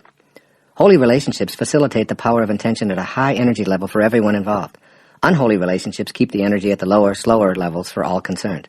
You'll know your own potential for greatness when you start seeing the perfection in all relationships. When you recognize others' holiness, you'll treat them as divine expressions of the power of intention, wanting nothing from them. The irony is that they become co-creators manifesting all your desires. Want nothing from them, demand nothing from them, have no expectations for them, and they'll return the kindness. Demand from them, insist that they please you, judge them as inferior, or see them as servants, and you'll receive the same. It behooves you to be acutely aware of what you truly want for others, and to know whether you're in a holy or an unholy relationship with every person you're involved with. One truth that I've recognized during the years of my own growth is that it's impossible to know my perfection if I'm unable to see and honor that same perfection in others. The ability to see yourself as a temporary expression of intention and to see yourself in all of humanity is a characteristic of the holy relationship. It's the ability to celebrate and honor in all others the place where we're all one. As you change your thought patterns to raise your energy vibrations and reduce the demands of your ego, you'll begin developing a reverent or holy relationship with others. Then everyone is perceived as complete. When you can celebrate differences in others as interesting or enjoyable, you're loosening your identity with ego. The holy relationship is a way of matching up with the universal source of creation and being peacefully joyful. Any relationship, or even an encounter, from the holy perspective, is a coming together with a beloved self aspect and discovering a stimulating connection with the power of intention. I urge you to establish a holy relationship with your source, the world community, your neighbors, acquaintances, family, the animal kingdom, our planet, and yourself as well, and you'll enjoy the power of intention through holy relationships. It's all about relationship. Let's look at how your energies impact others. When you feel connected and in harmony with intention, you sense a major difference in how other people react to you. Be aware of these reactions because they'll bear directly on your abilities to fulfill your individual intentions. The more closely you automatically resonate to the frequencies of the universal all-creating source, the more that others will be impacted and their lower energies nullified. They'll gravitate toward you, bringing peace and joy and love and beauty and abundance into your life. What follows is my opinion on how you'll impact others when you're resonating with intention, and how different your impact is when you're dominated by your ego's separatist attitude. Here are some of the most significant ways in which you will find yourself impacting others. Your presence instills calmness. When you coincide with intention, your impact on others has a calming influence. People tend to feel more at peace, less threatened, and more at ease. The power of intention is the power of love and receptivity. It asks nothing of anyone. It judges no one, and it encourages others to be free to be themselves. As people feel calmer in your presence, they're inclined to feel safe by virtue of the energy frequencies that you radiate. Their feelings are encouraged by your energy of love and receptivity, causing them to want to reach out and be with you. As Walt Whitman put it, we convince by our presence. You'll find that your presence leaves others feeling energized when you're connected to intention. When you bring the frequencies of intention into the presence of others, they'll feel energized just by being in your immediate circle. You don't have to say a word. You don't have to act in any prescribed fashion. Your energy of intention alone will make others in your field feel as if they've mysteriously been empowered in some way. As you begin consciously expressing the 7 faces of intention, you'll discover that others begin to comment on the impact you're making on them. They'll want to assist you in fulfilling your own dreams. They'll be energized and volunteer to help you. They'll even begin to offer to finance your dreams with their energized new ideas. Your presence also allows others to feel better about themselves. Have you ever noticed when you're in the presence of certain people that you feel better about yourself? Their compassionate energy has the noticeably pleasant impact of simply making you feel really good about yourself. You'll impact others with this energy of compassion as you develop your connection to intention. On the contrary, being in the company of someone who's disdainful or indifferent impacts you quite differently. If this is the low energy you transmit to others, they're quite likely to depart the encounter feeling less than wonderful about themselves. Moreover, it leaves others feeling as if they're insignificant or unimportant, and obviously feeling worse about themselves when it's a repeated pattern in a significant relationship. Your presence allows others to feel unified. The effect of being in the presence of people expressing high frequencies is to feel unified and connected to all of nature, all of humankind, and to intention. As you raise your frequencies, your impact on others invites them to be on the same team. You are unified and want to assist each other in the fulfillment of a common objective. Your presence also instills a sense of purpose in others. When you're in the higher spiritual energies, you bring something to others that's almost inexplicable. Your presence and behavior from a space of love and acceptance, non-judgment and kindness, becomes a catalyst for others feeling on purpose in their lives. By staying at the higher energies of optimism, forgiveness, understanding, reverence for spirit, creativity, serenity, and bliss, you radiate this kind of energy and convert lower energies to your higher vibrations. These people whom you so non-deliberately impact begin to feel your quiet reverence and serenity. Your own purpose, which revolves around serving others and therefore serving God, becomes fulfilled. And as a bonus, you've created allies who will want to help you with your intentions. Your presence allows others to trust in authentic personal connections. By bringing the traits of intention to others, you allow trust to be present. You'll notice both an inclination and a willingness on the part of others to open up and confide in you. This is related to the quality of trust. In the atmosphere of higher energy, people trust and want to share their personal stories with you. By being so connected to intention, you are more godlike. And who would you trust more than God to share your secrets with? The opposite results are apparent when you emit the lower energy frequencies. Why? Because your low energies help to create a counterforce. Conflict erupts. Winners and losers are necessary, and enemies automatically are created. All because of your unwillingness to stay connected to the faces of intention. Your presence inspires others to greatness. When you're connected to spirit and quietly reflect this consciousness, you become a source of inspiration to others. In a sense, this is one of the most powerful effects that connecting to intention transmits to others. The word inspiration means in spirit. The fact that you're primarily in spirit means that you inspire rather than inform with your presence. You won't inspire others by loudly insisting or demanding that others listen to your point of view. Your presence actually aligns others with beauty. When you're connected to intention, you see beauty everywhere and in everything because you're radiating the quality of beauty. Your perceptual world changes dramatically. At the higher energy of intent, you see beauty in everyone, young or old, rich or poor, dark or light, with no distinctions. Everything is perceived from a perspective of appreciation rather than judgment. As you bring this feeling of beauty, appreciation to the presence of others, people are inclined to see themselves as you see them. They feel attractive and better about themselves as they circulate that higher energy of beauty. When people feel beautiful, they act in beautiful ways. And finally, your presence instills health rather than sickness. You know that your physical self is inspired by a divine force that beats its heart, digests its food, grows its fingernails, and that this same force is receptive to endlessly abundant health. When you bring to the presence of others a healthy appreciation for the miracle that your body represents, you diffuse their efforts to dwell on disease, ill health, and deterioration. In fact, the higher your energy field resonates, the more you're able to impact others with your own healing energy. Become aware of your own amazing capacity to affect the healing and health of those around you simply by the silent presence of your high energy connection to intention.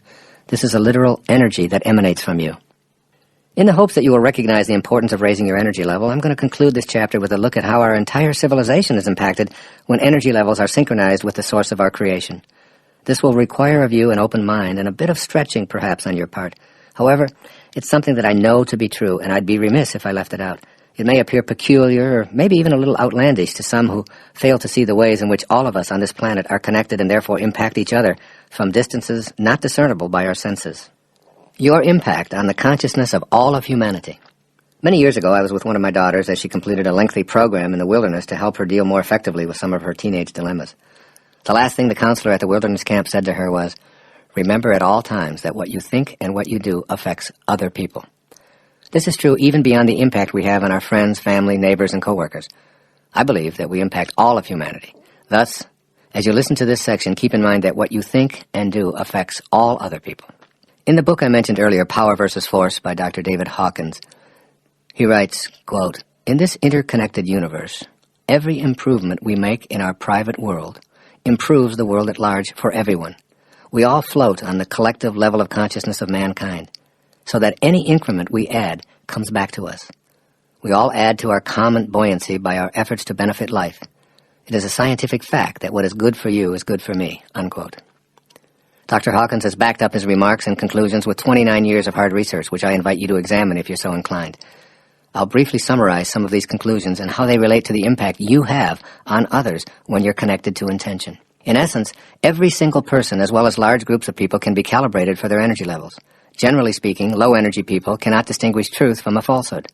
They can be told how to think, who to hate, who to kill, and they can be herded into a groupthink mentality based on such trivial details as what side of the river they were born on, what their parents and their grandparents believed, the shape of their eyes, and hundreds of other factors having to do with appearance and total identification with their material world. Hawkins tells us that approximately 87% of humanity calibrates at a collective energy level that weakens them. The higher up the ladder of frequency vibration, the fewer people there are in those high levels. The highest levels are represented by the truly great persons who originated spiritual patterns that multitudes have followed throughout the ages. They're associated with divinity, and they set in motion attractor energy fields that influence all of humankind. Just below the energy level of pure enlightenment are the energy levels associated with the experience designated as transcendence, or self-realization, or even God consciousness. Here's where those who are called saintly reside. Just below this level is the place of pure joy, and the hallmark of this state is compassion. Those who attain this level have more of a desire to use their consciousness for the benefit of life rather than for particular individuals. Below these supremely high levels, which few ever attain in a permanent way, are the levels of unconditional love, kindness, acceptance of everyone, beauty appreciation, and on a more limited but nonetheless profound level, all of the 7 faces of intention described in the opening chapters of this program. Below the levels of energy that strengthen us are the low energy levels of anger and fear and grief, apathy, guilt, hatred, judgment, and shame, all of which weaken and impact us in such a way as to inhibit our connection to the universal energy level of intention. What I'd like you to do here is to take a leap of faith with me while I present a few of the conclusions that Dr. Hawkins came to in his second book called The Eye of the Eye. Through his precise kinesthesiological testing for truth versus falsehood, he's calibrated the approximate number of people whose energy is at or below the level that weakens. I'd like you to consider his findings and conclusions relative to your impact on civilization. Dr. Hawkins suggests that it's crucial for each of us to be aware of the significance of raising our frequency of vibration to the level where we begin to match up with the energy of the universal source, or in other words, make our connection to the power of intention. One of the most fascinating aspects of this line of research is the idea of counterbalancing. High-energy people counterbalance the negative effects of low-energy people, but it doesn't happen on a one-to-one basis because of that 87% of humanity that's in the lower weakening frequencies. One person connected to intention, as I've described it here in this book, can have an enormous impact on many people in the lower energy patterns. The higher up the scale you move toward actually being the light of enlightenment and knowing God consciousness, the more negatively vibrating energies you can counterbalance. Here are some fascinating figures from Dr. Hawkins' research for you to contemplate as you review the impact you can have personally on humanity simply by being on the higher rungs of the ladder to intention. One individual, he says, who lives and vibrates to the energy of optimism and a willingness to be non-judgmental of others will counterbalance the negativity of 90,000 individuals who calibrate at the lower weakening levels. Also, one individual who lives and vibrates to the energy of pure love and reverence for all of life will counterbalance the negativity of 750,000 individuals who calibrate at the lower weakening levels. One individual who lives and vibrates to the energy of illumination, bliss, and infinite peace will counterbalance the negativity of 10 million people who calibrate at the lower weakening levels. And he suggests that there are approximately 22 such sages alive today. And finally, one individual who lives and vibrates to the energy of grace, pure spirit, beyond the body, in a world of non-duality or complete oneness, will counterbalance the negativity of 70 million people who calibrate at the lower weakening levels. There are approximately 10 such sages alive today. And finally, here are 2 compelling statistics offered by Dr. Hawkins in his 29-year study on the hidden determinants of human behavior. 1, and listen to this carefully, one single avatar living at the highest level of consciousness in this period of history to whom the title Lord is appropriate, such as Lord Krishna, Lord Buddha, and Lord Jesus Christ, would counterbalance the collective negativity of all of mankind in today's world. And secondly, the negativity of the entire human population would self-destruct were it not for the counteracting effects of these higher energy fields. This is very important information for you to be aware of, that just raising your energy level can impact those around you in a profound way in this world, and we need more and more people to connect to intention. The implications of these figures are immense for discovering ways of improving human consciousness and raising ourselves to the place where we match up with the same energy of intention from which we were all intended. By raising your own frequency of vibration just slightly to a place where you regularly practice kindness, love, and receptivity, and where you see beauty and the endless potential of good in others as well as yourself, you counterbalance 90,000 people somewhere on this planet who are living in the low energy fields of shame, anger, hatred, guilt, despair, depression, and so on. With these words, Mahatma Gandhi sums up this chapter on how we can impact the world by staying connected to that which intended us here in the first place. Quote, "We must be the change we wish to see in the world. By being it, we connect to the eternal part of us that originates in infinity." This whole idea of infinity and coming to grips with how it affects our ability to know and employ the power of intention is vastly mysterious. It's the subject for the final chapter in part 1 of this program. We'll explore infinity from a body and a mind that begins and ends in time, yet somehow knows that the I that is in here has always been and always will be. Life is eternal. We all live on a stage where many infinities gather. Just take a look outside tonight and contemplate the infinity of space. There are stars so distant from you that they're measured in the distance that light travels in an earthly year. Beyond those stars that you can see are endless galaxies that stretch out into something we call eternity. Indeed, the space that you occupy is infinite. Its vastness is too huge for us to see. We are in an infinite, never-ending, never-beginning universe. Now pay close attention to this next sentence. If life is infinite, then this is not life. Really let these words sink in. If life is infinite, then this is not life.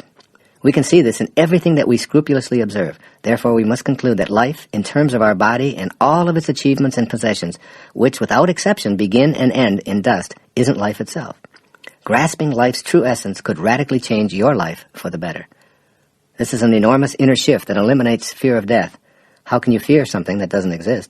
And connects you permanently to the infinite source of creation that intends everything from the world of infinite spirit into a finite world. Learn to be comfortable with the concept of infinity and see yourself as an infinite being. Your fear of the infinite. We are all in bodies that are going to die, and we know this, yet we can't imagine it for ourselves, so we behave as if it weren't so. It's almost as if we're saying to ourselves, everybody dies but me. This is attributable to what Freud observed. Our death is unimaginable, so we simply deny it and live our lives as if it weren't going to die, because of the terror that our own death instills. As I sat down to write the chapter on infinity, I said to a friend that my goal was to leave the reader, and you, the listener, with a complete absence of the fear of death. Let me know if it touches you in that way, even on a minor scale. Your own death. Essentially, there are 2 points of view regarding this dilemma of your own death. The first says that we're physical bodies that are born, and we go on to live for a while, and then ultimately we deteriorate. Our flesh wears out, and then we die and are dead forever. This first perspective, if you embrace it either consciously or otherwise, is terrifying from our alive point of view. Unless you embrace the second point of view, it's completely understandable that you would fear death. Or you may welcome it if you hate or fear life. The second point of view says very simply that you're eternal, an infinite soul in a temporary expression of flesh. The second point of view says that only your physical body dies, and that you were whole and perfect as you were created, and that your physicalness emanated from the universal mind of intention. That universal mind was and is formless. It's the pure energy of love, beauty, kindness, and creativity, and it can't die since there are no forms involved. No form, no death. No boundaries, no deterioration. No flesh, no possibility of it wasting away. Thus, spirit is present in its entirety everywhere, which includes you. You can never be separate from it. You'll learn to laugh at the absurd idea that you could ever be separate from the universal mind. It's your source. You are it. God is the mind through which you think and exist. It's always connected to you, even if you don't believe in it. Even an atheist doesn't have to believe in God to experience God. The question then becomes not whether your body is going to die, but rather on what side of infinity do you wish to live. You have 2 choices. Either you live on the inactive or the active side of infinity. In either case, you have an appointment with infinity, and there's no way to avoid it. Your appointment with infinity. Eternity is now, right here. You're an infinite being. Once you get past the fear of death as an end, you merge with the infinite and feel the comfort and relief that this realization brings. We identify everything in this material world through a space-time continuum. Yet infinity has no preference for time and space. You aren't the elements that make up your body. You merely make use of the elements. You go beyond space and time and are merged with the infinite universal mind. If you haven't recognized it, it's because of your fear. You can keep your appointment with infinity while you're in your temporary body with its slavish adherence to time and space. My objective in this chapter is to help you to realize and do this. If you make this merger, I assure you of a life without fear of death. When your infinite soul leaves the body, it's no longer subject to the constraints of time and space. Separation can no longer interfere with you. So my question to you isn't about whether you believe you have an appointment with infinity. It's about when you're going to keep that inevitable appointment.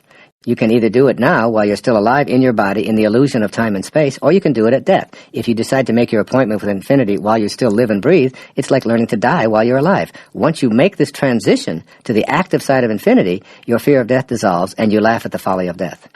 Understand your true essence. Look death squarely in the face and break the shackles of slavery to that fear. You do not die. Announce it. Meditate on it. Look at it from this angle. If you're not an infinite being, what would be the purpose of your life? Surely not going through the motions of being born, working, accumulating, losing it all, getting sick, and dying.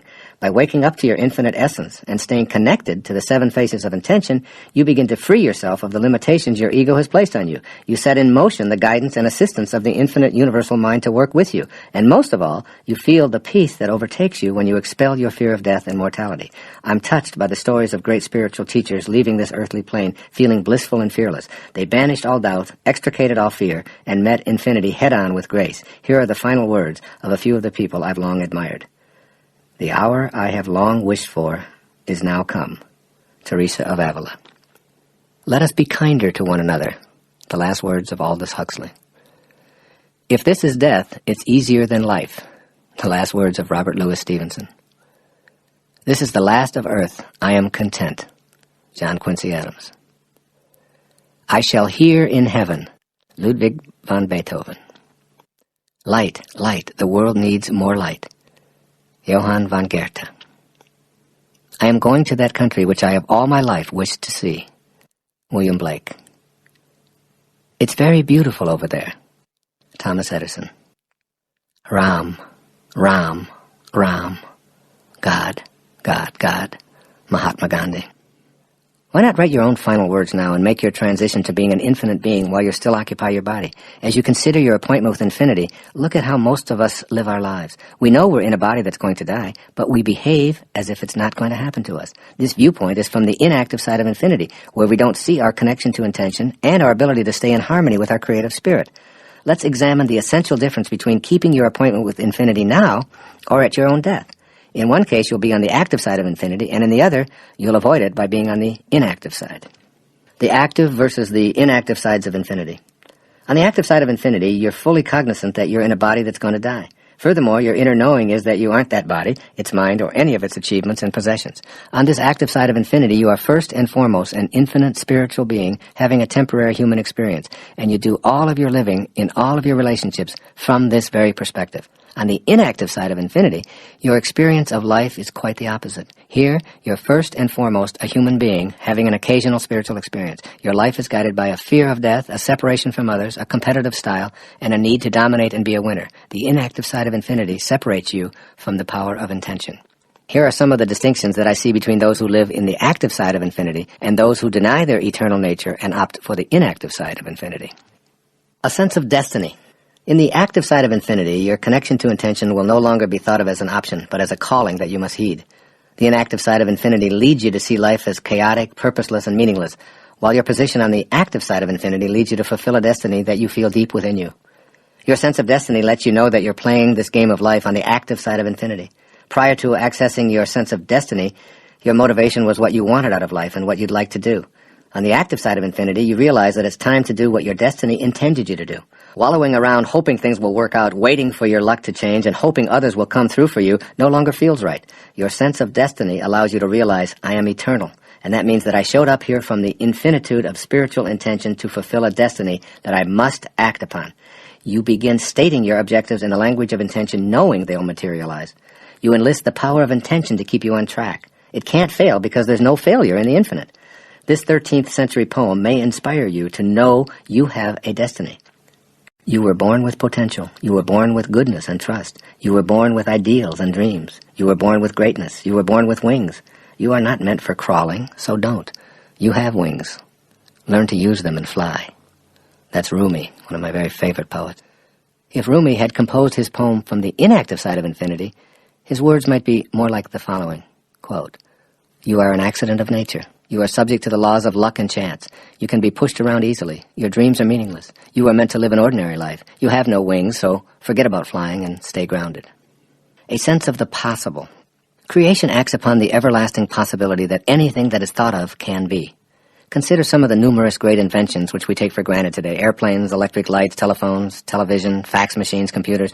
They're all the result of creative ideas by individuals who ignored the ridicule they encountered while they stayed focused on possible rather than impossible. In other words, a sense of the possible grows in the fertile terrain of the active side of infinity. The power of intention involves staying on the active side of infinite possibilities. George Bernard Shaw, who was still creating into his 90s, has been quoted as saying, "You see things as they are and you say why, but I dream things that never were and I say, why not?" Think of Shaw's words as you practice staying on the active side of infinity and seeing the infinite possibilities that are available to all of us. A sense of awe. You have to admit that just the concept of infinity is awesome. No beginning, no end, everywhere at once, no time, and all of it here and now. The fact that you're a part of this infinite universe and that you emerged into the finite is mind-boggling. It defies description. The active side of infinity inspires a sense of awe. When you're in a state of awe, you're in a persistent state of gratitude. Perhaps the surest way to happiness and fulfillment in life is to thank and praise your source for everything that happens to you. Then, even when a calamity arises, you can be assured that you'll turn it into a blessing. By giving authentic thanks for all the good you now have, as well as the challenges, through this magnetism, you'll start the flow of more good into your life. Every successful person I know is grateful for everything they have. This process of giving thanks opens the door for more to come. It's how being an act of infinity works. Your sense of awe at all of the miracles you see around you allows you to think, see, and live more of these miraculous occurrences. In contrast, a state of ingratitude stops the infinite flow of abundance and health. It's a door closer. A sense of humility. The active side of infinity fosters a sense of humility. When humility enters your soul, you know that you're not alone in this world because you sense the heart of the power of intention, which is in each and every one of us. To quote the Talmud, "Even if you be otherwise perfect, you fail without humility," unquote. When you embrace the active side of infinity, you're looking at something so enormous that your little ego is dwarfed in the process. You're looking out at forever, and your little life is but a tiny parenthesis in eternity. One of the reasons for so much contemporary depression and ennui is the inability to see ourselves connected to something greater and more important than our own puny egos. Young people whose primary focus is on their possessions, their appearances, their reputations with their peers, in short, their own egos, have very little sense of humility. When the only thing you have to think about is yourself and how you appear to others, you've distanced yourself from the power of intention. If you want to feel connected to your own purpose, know this for certain. Your purpose will only be found in service to others and in being connected to something far greater than your body, mind, ego. A sense of generosity. If asked, "Why do you give us light and warmth?" I believe that the sun would answer, "It's my nature to do so." We must be like the sun and locate and dispense our giving nature. When you're on the active side of infinity, giving is your nature. When you're on the inactive side of infinity, you view life in terms of shortages, and hoarding becomes a way of living. Generosity, as well as the inclination to reach your intentions, is lost when you think in these terms. If you can't see an infinite universe with infinite supply and infinite time and an infinite source, you'll be inclined to hoard and be stingy. The power of intention is paradoxically experienced through what you're willing to give to others. I love Swami Sivananda's advice, and I encourage you to consider it here. Everything that he suggests, you own in infinite amounts. He put it this way: the best thing to give your enemy is forgiveness. To an opponent, tolerance. To a friend, your heart. To your child, a good example. To your father, deference. To your mother, conduct that will make her proud of you. To yourself, respect. A sense of passion. When you emulate the power of intention, this is where you'll feel the passion you were intended to live and feel. The beauty of feeling passionate and enthusiastic is the glorious feeling of joy and cheerfulness that comes along with it. Nothing provides me with more joy than sitting here and speaking to you from my heart. I enthusiastically allow these teachings to come through me from the source of all intentions, the universal mind of all creativity. Put quite simply, I feel good. I'm in a cheerful mood, and my inspiration provides me with joy. If you want to feel great, look into the mirror, say to your image, I am eternal. This image will fade, but I am infinite. I am here temporarily for a reason. I will be passionate about all that I do. Then just notice how you feel as you stare at your reflection. Being cheerful is a wondrous side benefit of enthusiasm. It comes from being in the active side of infinity, where there's absolutely nothing to feel bad about. A sense of belonging. In a world that lasts forever, you certainly must belong. The active side of infinity inspires not only a strong sense of belonging, but a strong feeling of connectedness to everyone and everything in the cosmos. It's impossible for you not to belong because your presence here is evidence that a divine universal source intended you here. Yet when you live on the inactive side of infinity, you feel a sense of alienation from others. Your idea that this is all temporary and that you aren't a piece of God's infinite perfection leads you to self-doubt, anxiety, self-rejection, depression, and so many more of the low energies I've spoken about throughout this program. All it takes is a shift to infinite awareness to leave that feeling of misery. As Swami Sivananda taught his devotees, all life is one. The world is one home. All are members of one human family. All creation is an organic whole. No man is independent of this whole. Man makes himself miserable by separating himself from others. Separation is death. Unity is eternal life. This concludes my ideas on the active and the inactive sides of infinity. I urge you to remind yourself every day, as frequently as possible, of your infinite nature. It may sound like merely an intellectual shift of minor consequence, but I assure you that staying on the active side of infinity and reminding yourself of it regularly will put you in a position to manifest your desires. Of all the quotes on this subject I've read, this observation made by William Blake stands out. Quote, "If the doors of perception were cleansed, everything would appear to man as it is, infinite." Remember, we're attempting to clean up the connecting link between ourselves and this field of intention. This concludes Part 1 of The Power of Intention. Part 2 will be a series of short chapters describing how to put this new connection to intention to work in a variety of ways in your own life.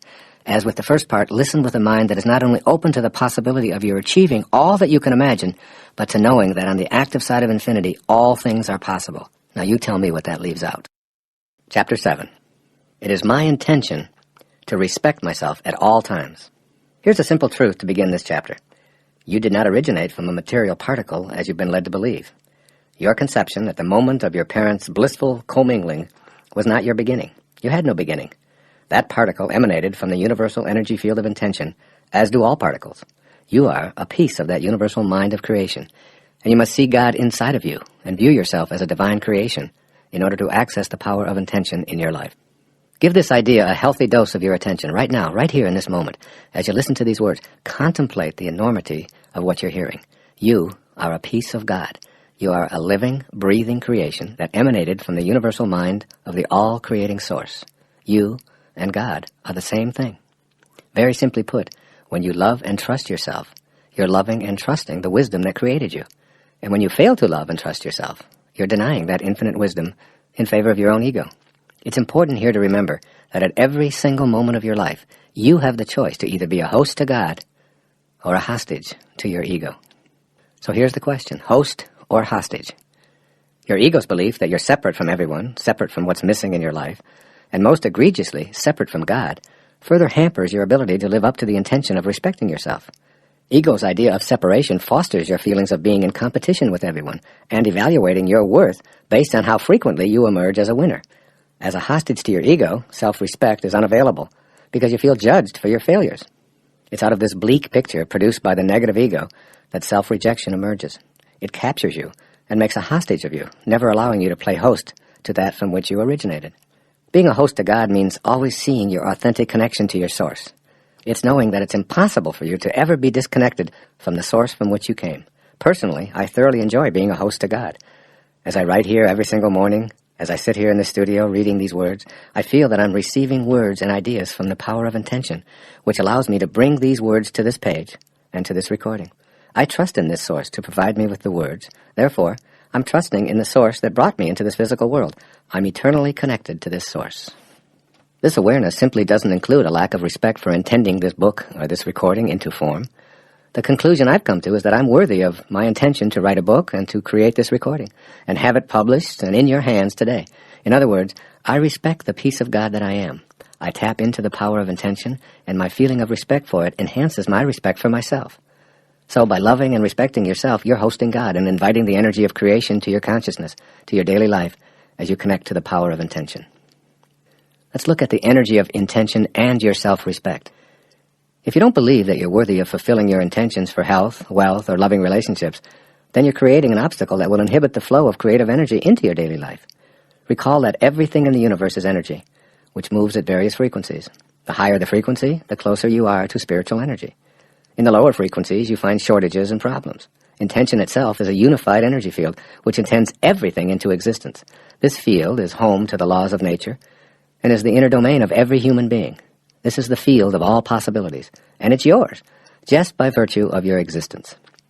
Having a belief system that denies your connection to intention is the only way you're unable to access the power of intention from the infinite field. If you're convinced that you're unworthy of enjoying the field of all possibilities, then you'll radiate this very kind of low energy. This will, in fact, become your attracted energy pattern, and you'll send messages to the universe that you're unworthy of receiving the unlimited abundance of the originating spirit. Soon you'll act on this inner conviction of self-disrespect.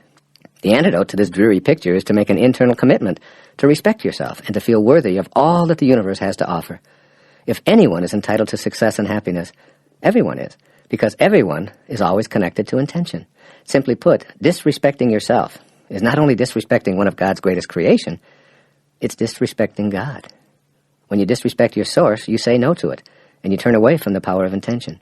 This stops the flow of energy that allows you to put your individual, unbending intent into practice. All of the positive thinking in the world will do you absolutely no good if those thoughts don't emanate from respect for your connection to intention. The source of your thoughts must be celebrated and loved.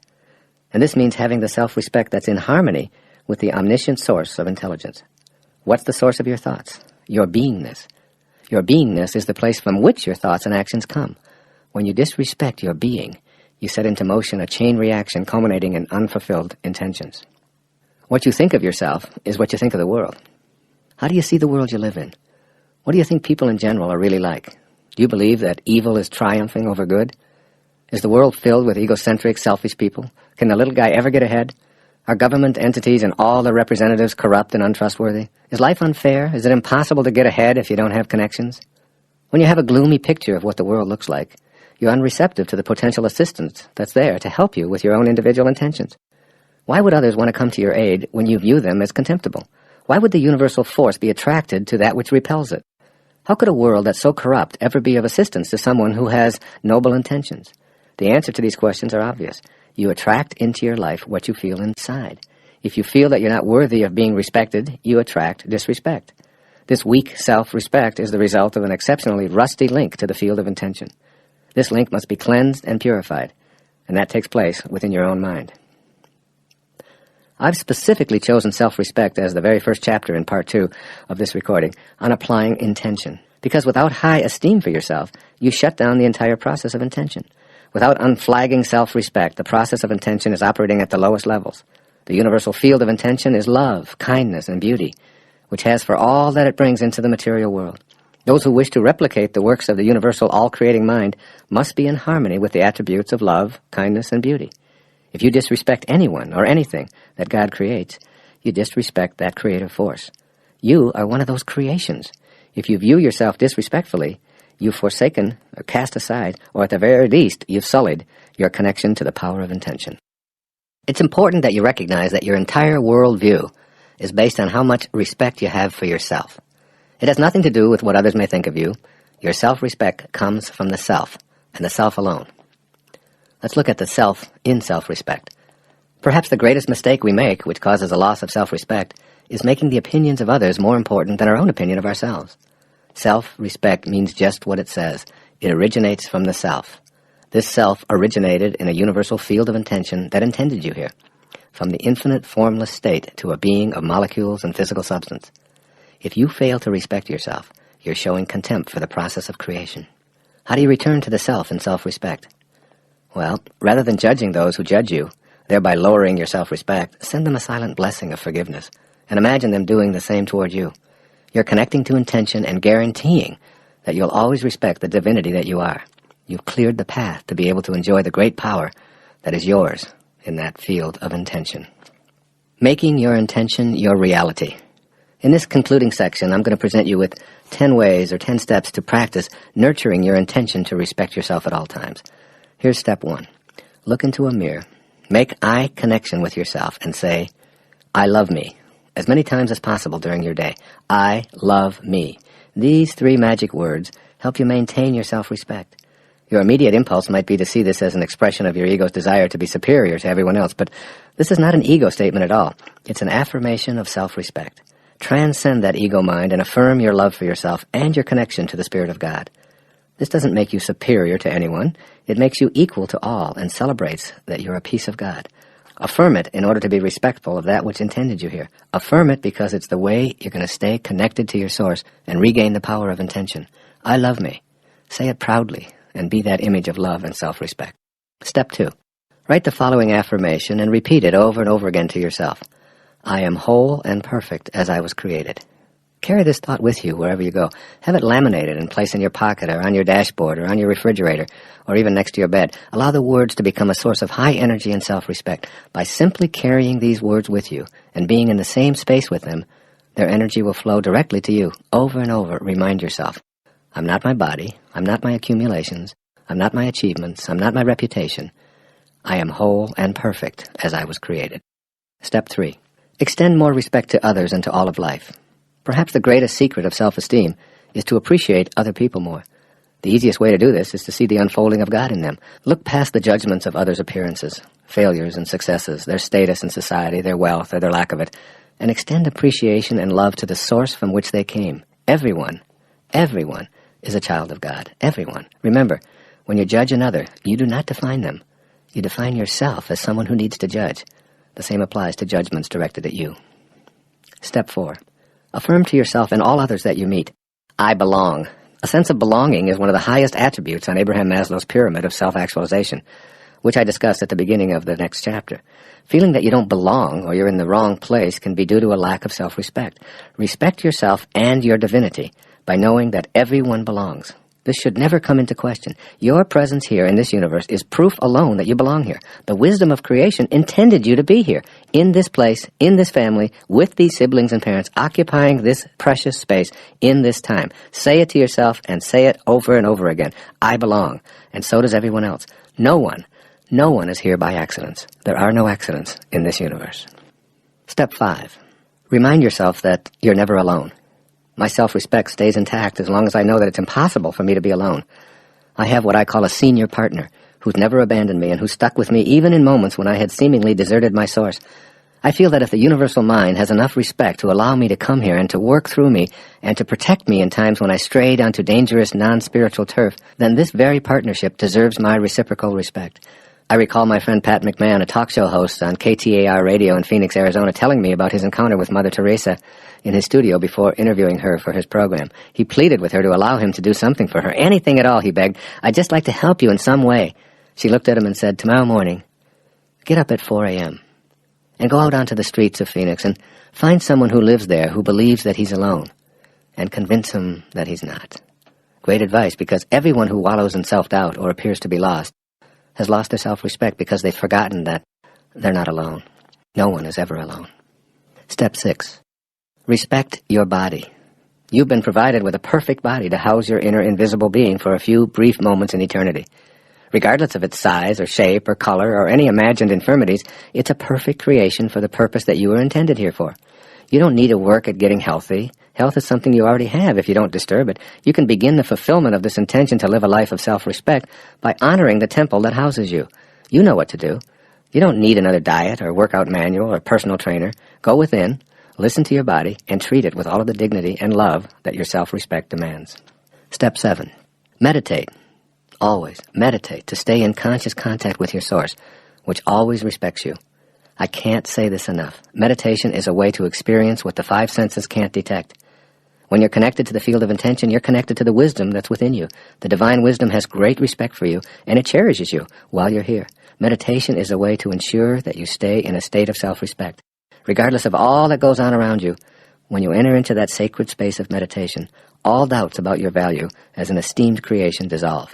You'll emerge from the solemnity of meditation feeling connected to your source and enjoying respect for all beings, particularly yourself. Step 8. Make amends with adversaries. The act of making amends sends out a signal of respect for your adversaries. By radiating this forgiveness energy outward, you'll find this same kind of respectful, positive energy flowing back toward you. If you're filled with rage toward anyone, there's a huge part of you that resents the presence of this debilitating energy.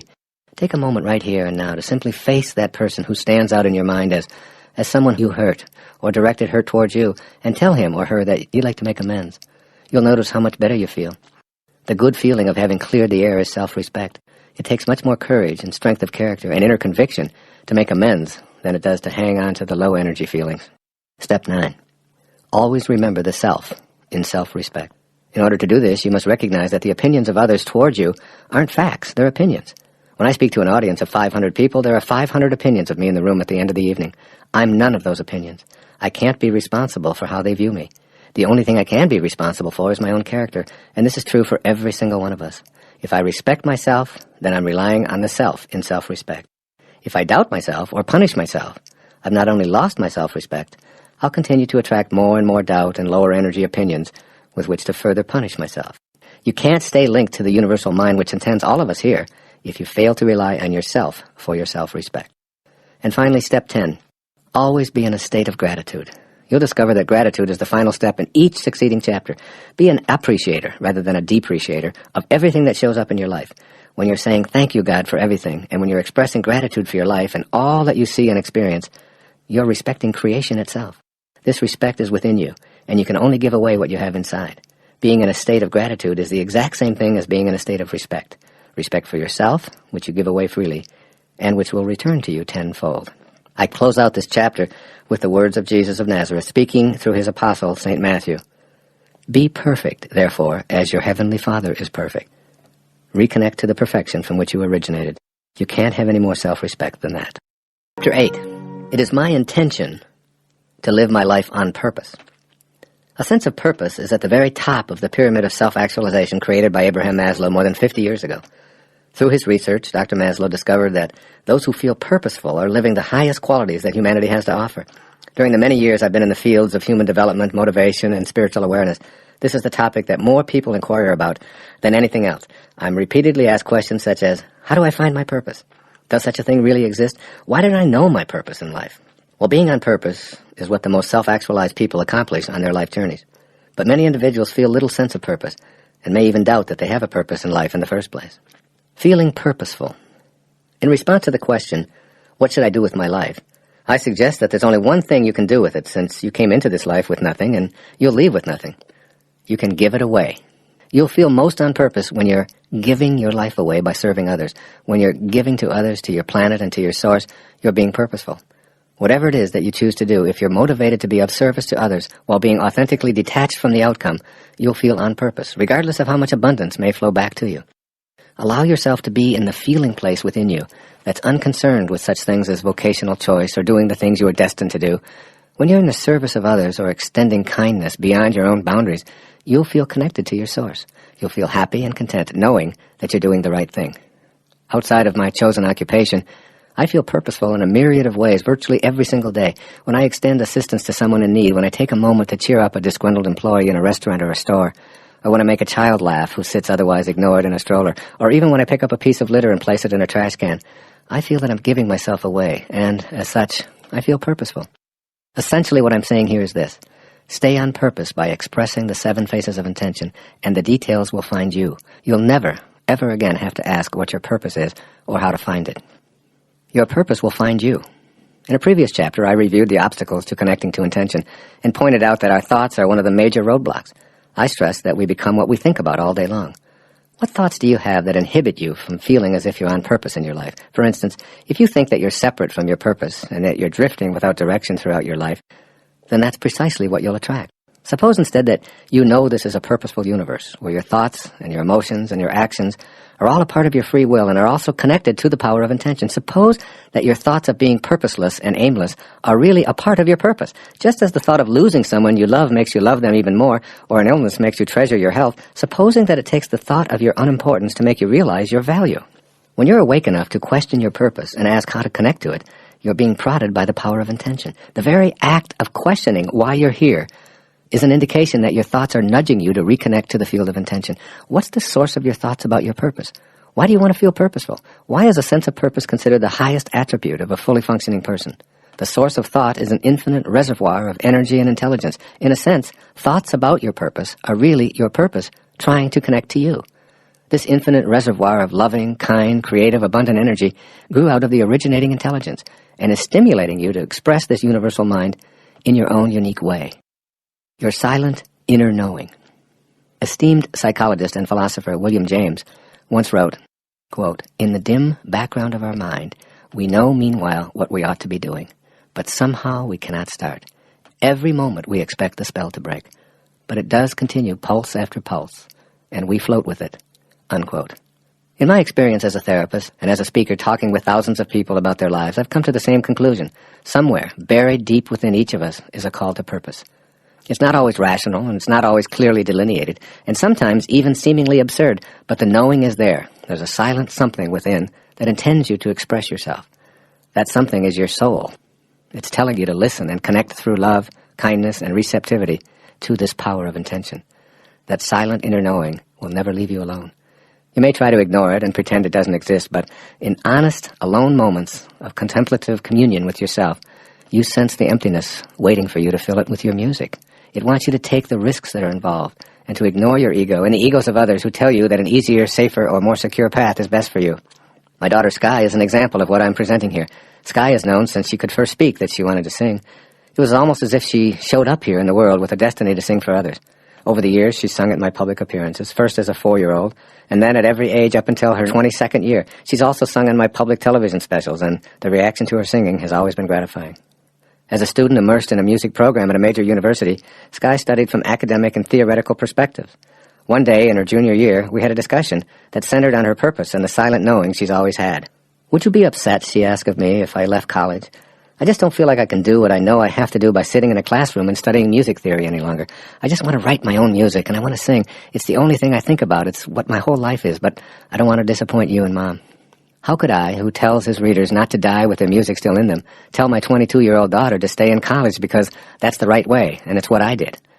I encouraged her to listen to the silent knowing that I've seen evidence of since she was a toddler, and to follow her heart. As Gandhi once said, "To give one's heart is to give all." This is where God exists in Sky, and in you. I did ask Sky to make a supreme effort to live her purpose by serving those who will listen to her music, rather than focusing her attention on becoming famous or making money. I said, "Let the universe handle those details." I reminded her, "You write and sing because you have to express what is in that beautiful heart of yours." I then asked her to think from the end, and act as if all that she wanted to create for herself was already here, waiting for her to connect to it. Recently, she voiced dismay at not having her own CD out in the world, and she was acting with thoughts of not having a CD out in the world. Consequently, no CD and lots of frustration. I strongly urged her to start thinking from the end by seeing the studio being available, the musicians ready to collaborate with her, the CD as a finished product, and her intention as a reality. I gave her a deadline to have a CD completed that I could make available at my lectures. I told her that she could sing to these audiences as she has done sporadically in her life, as well as on my public television pledge shows. Her thinking from the end materialized everything she needed, and the universal spirit began to work with her unbending intent. She found the studio, the musicians she needed magically appeared, and a publisher agreed to produce the CD. Sky worked tirelessly day after day, singing her own favorites, as well as several that I had wanted her to sing at my appearances, including Amazing Grace, The Prayer of St. Francis, It's in Every One of Us, and her own composition, Lavender Fields, which she sings from deep pride and passion. And lo and behold, today her CD, titled This Sky Has No Limits, is now out and is being offered to the public whenever she sings at my lectures. Sky's presence on the stage with me brings so much joy and love to the presentation because she's as closely aligned with those 7 faces of intention as any human being I've ever known. Inspiration and purpose. When you're inspired by a great purpose, everything will begin to work for you. Inspiration comes from moving back in spirit and connecting to the 7 faces of intention. When you feel inspired, what appeared to be risky becomes a path you feel compelled to follow. The risks are gone because you're following your bliss, which is the truth within you. This is really love working in harmony with your intention. Essentially, if you don't feel love, you don't feel the truth, and your truth is all wrapped up in your connection to spirit. This is why inspiration is such an important part of the fulfillment of your intention to live a life on purpose. You may think it's too risky to give up a salary, a pension, job security, or familiar surroundings because of a dim nightlight in your mind that draws you to see why it's turned on. I suggest that there are no risks at all if you pay attention to that light, which is your knowing. Combine your strong knowing with the faith that spirit will provide, and you acknowledge the power of intention at work. You are a divine, infinite creation, making the choice to be on purpose and to be connected to the power of intention. It all revolves around your being harmoniously connected to your source. Again, it all revolves around your being harmoniously connected to your source. Faith eliminates the risk when you choose to trust that inner knowing about your purpose and become a channel for the power of intention. Making intention your reality. Below are 10 ways to practice fulfilling your intention to live your life on purpose from this day forward. Step 1. Affirm that in an intelligent system, no one shows up by accident, including you. Know that you are here on purpose. This is not the same as knowing what you're supposed to do. Throughout your life, what you do will change and shift. In fact, the changes can occur from hour to hour in each day of your life. Your purpose is not about what you do. It's about your beingness, that place within you from which your thoughts emerge. This is why you're called a human being rather than a human doing. Affirm in your own words, both in writing and in your thoughts, that you are here on purpose and intend to live from this awareness at all times. Step 2. Seize every opportunity, no matter how small, to give your life away in service. Get your ego out of your intention to live a life on purpose. Whatever it is that you want to do in life, make the primary motivation for your effort something or somebody other than your desire for gratification or reward. Do it from the perspective of making a difference for someone or for some cause, and let the universe handle the details of your personal rewards. Live your purpose, doing what you do with pure love. Then you'll co-create with the power of this universal mind of intention, which is ultimately responsible for all of creation. Step 3. Align your purpose with the field of intention.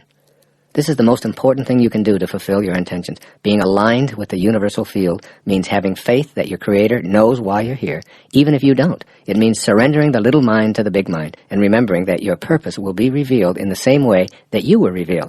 Purpose, too, is birthed from creativeness, kindness, love, and receptivity to an endlessly abundant world. Keep this connection pure, and you'll be guided in all of your actions. The universe will respond with the identical energy by asking you, "How may I serve you?" Step 4. Ignore what anyone else tells you about your purpose. Regardless of what anyone might say to you, the truth about your feeling purposeful is that only you can know it. And if you don't feel it in that inner place where a burning desire resides, it isn't your purpose. Your purpose is between you and your source. And the closer you get to what that field of intention looks and acts like, the more you'll know that you're being purposefully guided. You might have 0 measurable aptitudes and skills in a given area, yet you might feel inwardly drawn to doing it. Forget the aptitude test results. Forget the absence of skills or know-how. And most important, ignore the opinions of others and listen to your heart. Step 5. Remember that the all-creating field of intention will work on your behalf. Albert Einstein is credited with saying that the most important decision we ever make is whether we believe in a friendly universe or a hostile universe. It's imperative that you know that the all-creating field of intention is friendly and will work with you as long as you see it that way. Know that the universe is always willing to work with you on your behalf, and that you're always in a friendly rather than a hostile world. Step 6. Study and replicate the lives of people who've known their purpose. I've always been fascinated by Saul of Tarsus, later called St. Paul, whose letters and teachings became the source of a major portion of the New Testament. I was also deeply touched by the purposeful manner in which St. Francis of Assisi lived his life as exemplified in the novel St. Francis by Nikos Kazantzakis. I make it a point to use my free time to read about people who are models for purposeful living, and I encourage you here to do the same. Step 7. Act as if you're living the life you were intended to live, even if you feel confused about this thing called purpose. Invite into your life every day whatever it might be that makes you feel closer to God and brings you a sense of joy. View the events you consider obstacles as perfect opportunities to test your resolve and find your purpose. Treat everything from a broken fingernail to an illness to the loss of a job to a geographical move as an opportunity to get away from your familiar routine and move to purpose. By acting as if you're on purpose and treating the hurdles as friendly reminders to trust in what you feel deeply within you, you'll be fulfilling your own intention to be purposeful yourself. Step 8. Meditate to stay on purpose. Use the technique of japa, which I mentioned earlier, and focus your inner attention on asking your source to guide you in fulfilling your destiny. Many people have written to me about their success with staying on purpose through the practice of japa meditation. I'm deeply touched when I read about those who use japa, or the repetition of the sound of the name of God, to help them achieve their divine mission. Step 9. Keep your thoughts and feelings in harmony with your actions.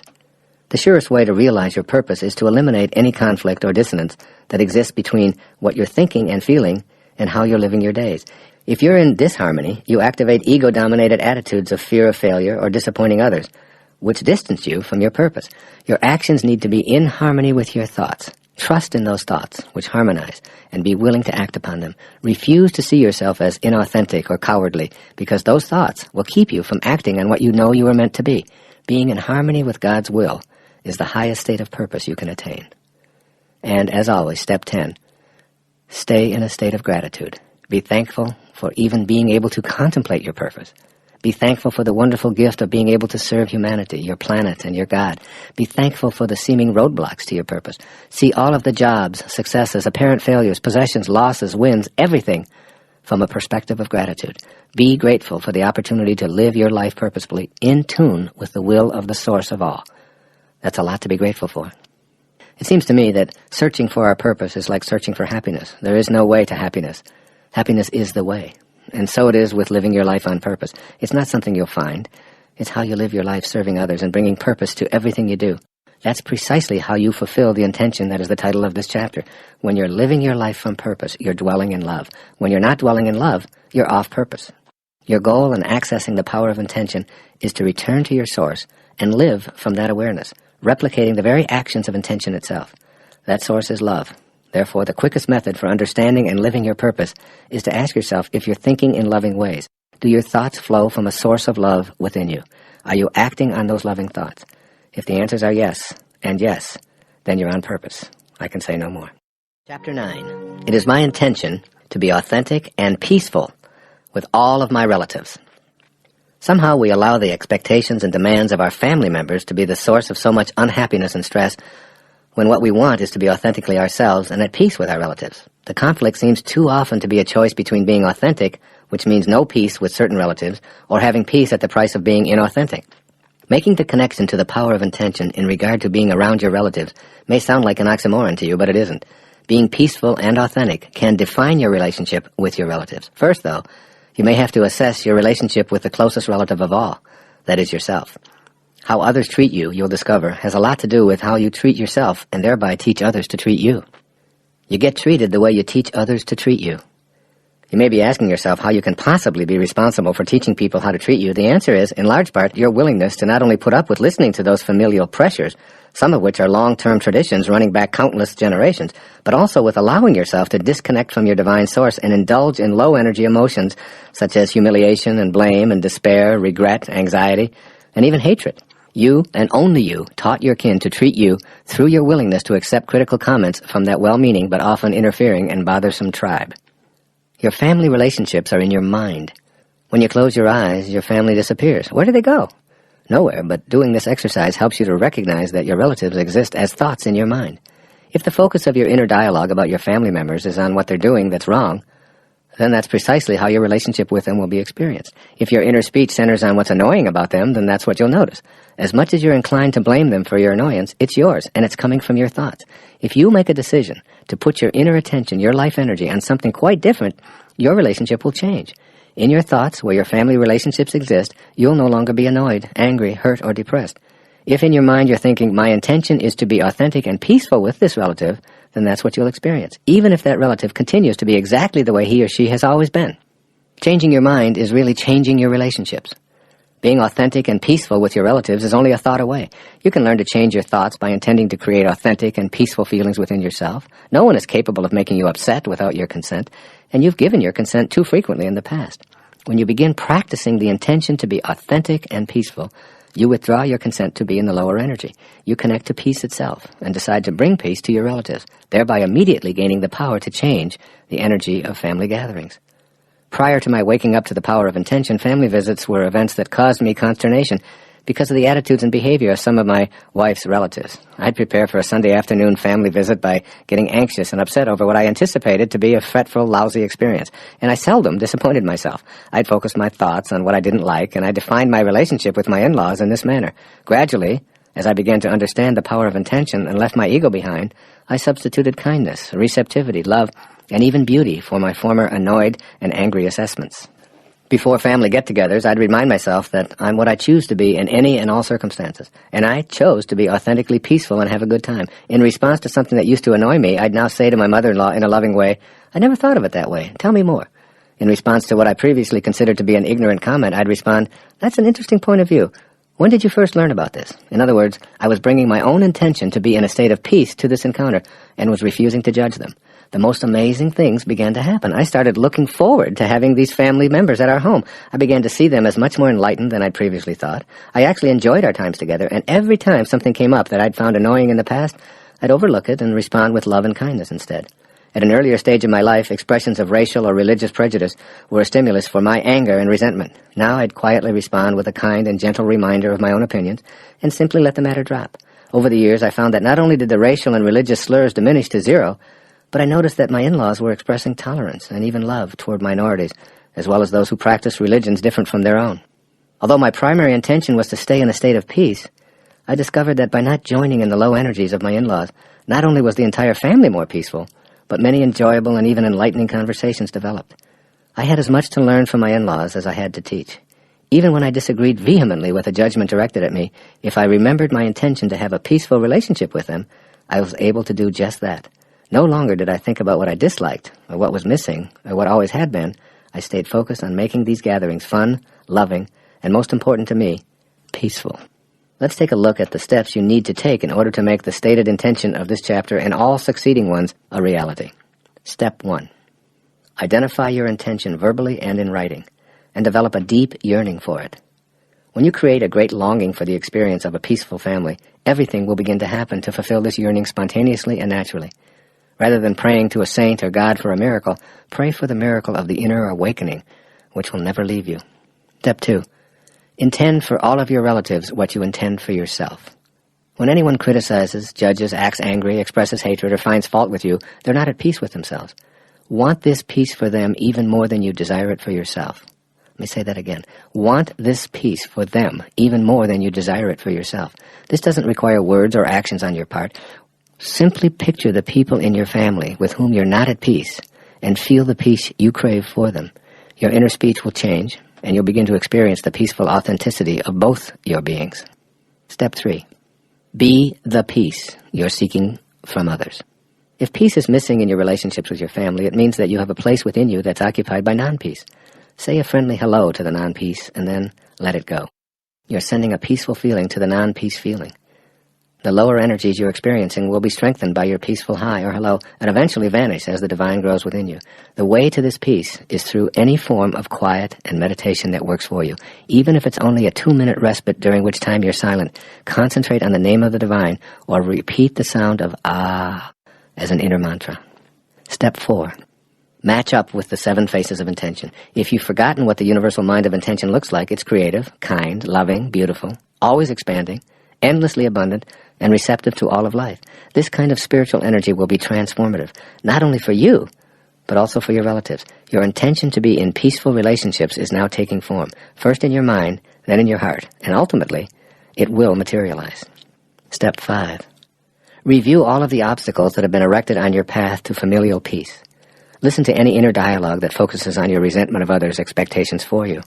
Remind yourself that when you think about what you resent, you act upon what you think about, while simultaneously attracting more of it to yourself. Examine your energy field for your tendency to react to lower energies with more of the same, and give your ego a reminder that you'll no longer opt to be offended or need to be right in these relationships. Step 6. Act as if. Begin the process of acting as if what you intend to manifest is already true. See everyone in your family in the love and light that is their true identity. When someone asked Baba Muktananda, a great saint in India, "Baba, what do you see when you look at me?" Baba said, "I see the light in you." And the person responded, "How can that be, Baba? I am an angry person. I am terrible. You must see all of that." Baba said, "No, I see the light." This story is told by Guru Mai in a wonderful book called Kindle My Heart. So see the light in those others and treat them as if that's all you see. Step 7. Detach from the outcome. As long as you remain connected to intention and radiate outward the high energy, you've achieved your peace. It's not your place or your purpose to make everyone else in your family think, feel, and believe as you do. The likelihood is great that you'll see dramatic changes in your relatives as you teach them with your own persona how you intend to be treated. But if they don't change, and if they continue their non-peaceful ways, let go of your need to see them transformed. By letting go, you guarantee your own peace, and you dramatically increase the odds of helping others to do the same. Step 8. Affirm, I attract only peace into my life. Say it over and over again. I attract only peace into my life. I say this silently to myself as an absolute truth with unbending intent on my part, and it works for me almost all the time. People respond to me with smiles, acknowledgments, friendly gestures, and kind greetings all day long. I also remind myself of the cogent observation from A Course in Miracles when I feel other than peaceful in any given moment with my family. They say in A Course in Miracles, I can choose peace rather than this. Step 9. Hold no grudges and practice forgiveness. The key to having peace in all of your family relationships is forgiveness. All of your relatives are simply doing what they've been taught to do over a lifetime, and the lifetimes of many of their ancestors. Shower them with understanding and forgiveness from your heart. And finally, step 10, as always, be in a state of gratitude. Rather than being in a state of non-peace concerning any family members, say a prayer of gratitude for their presence in your life and all that they have come to teach you. These are the 10 steps that you can practice each day as you work toward the absolute knowing that this intention will manifest for you. Remind yourself on a daily basis that you can never remedy a bad relationship by condemning it. Chapter 10. It is my intention to feel successful and to attract abundance into my life.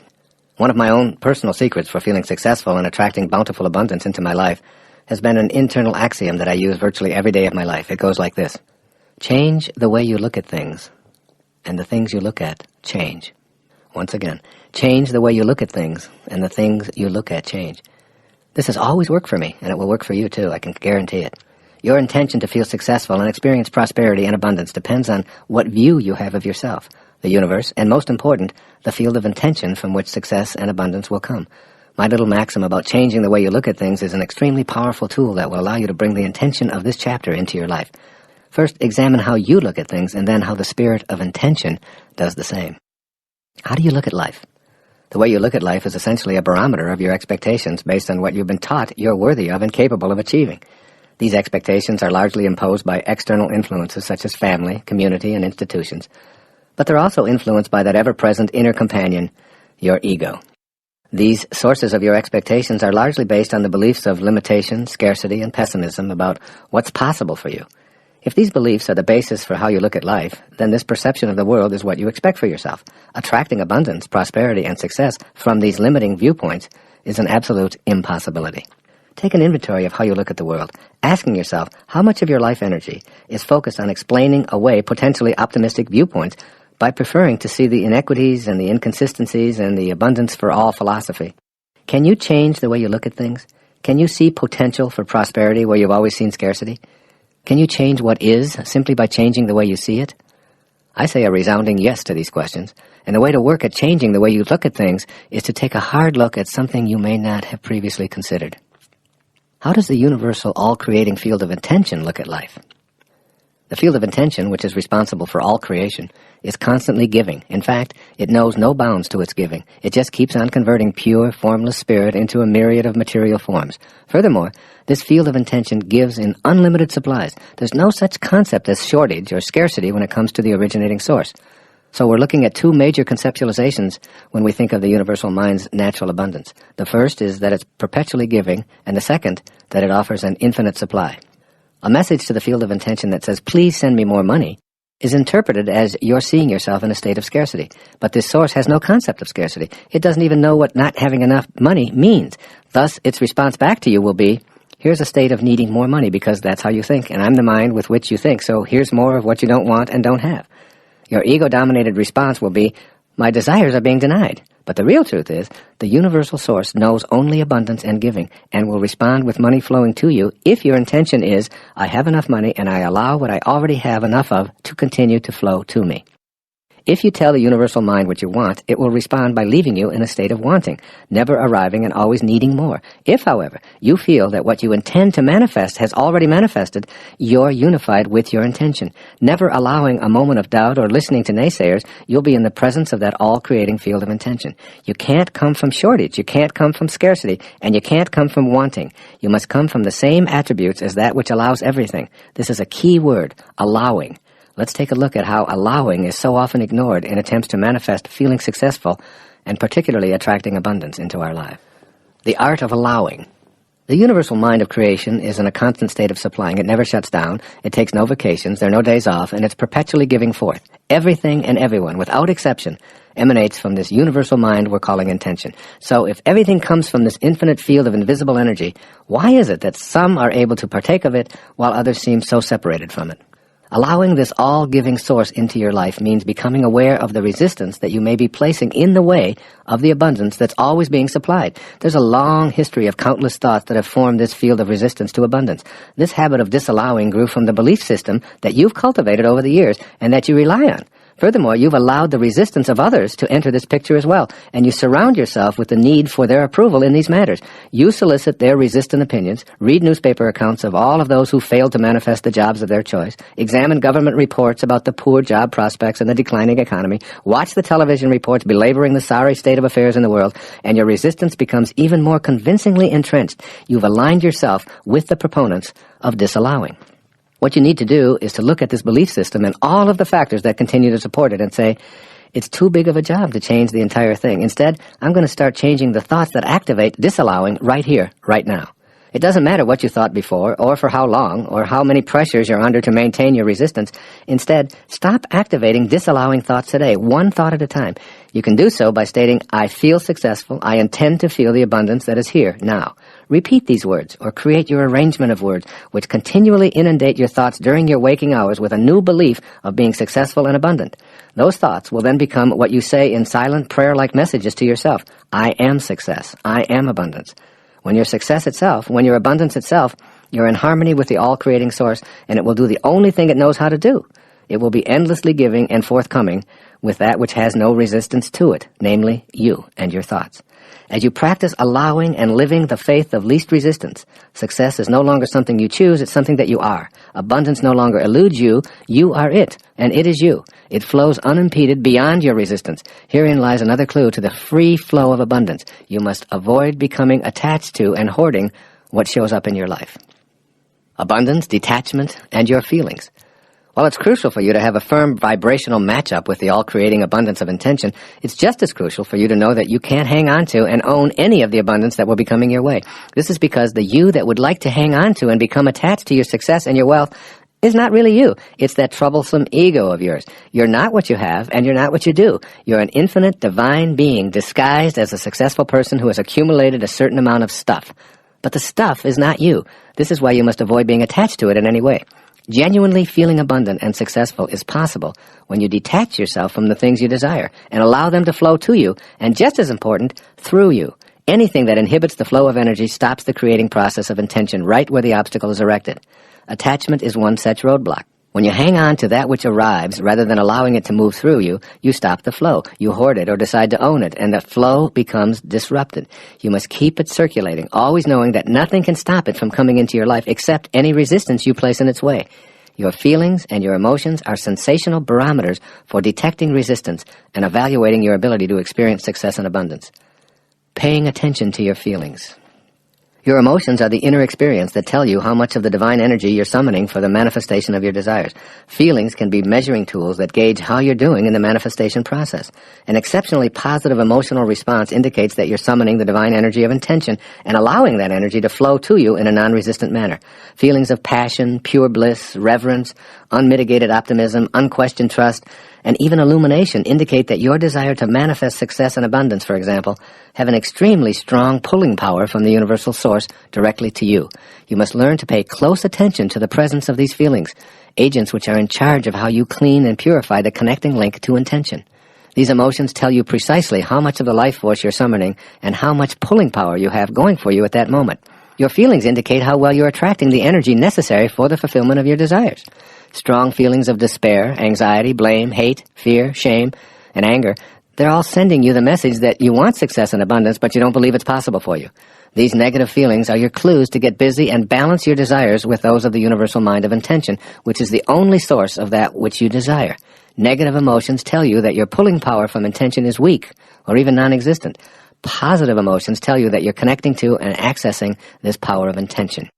Concerning abundance, one of the most effective ways to increase that pulling power from intention to you is to take the focus off of dollars and place it on creating abundant friendship, security, happiness, health, and even high energy. It's here that you begin to feel those higher emotions, which let you know that you're back in the match game with the all-creating source.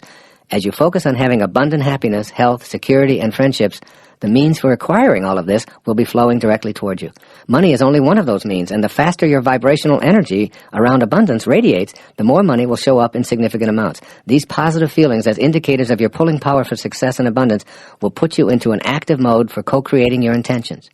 I'm not suggesting that you just have to sit around and wait for everything to fall into place. I'm suggesting that by declaring, I intend to feel successful and attract prosperity, your emotional energy will shift and you'll act as if what you desire were already true.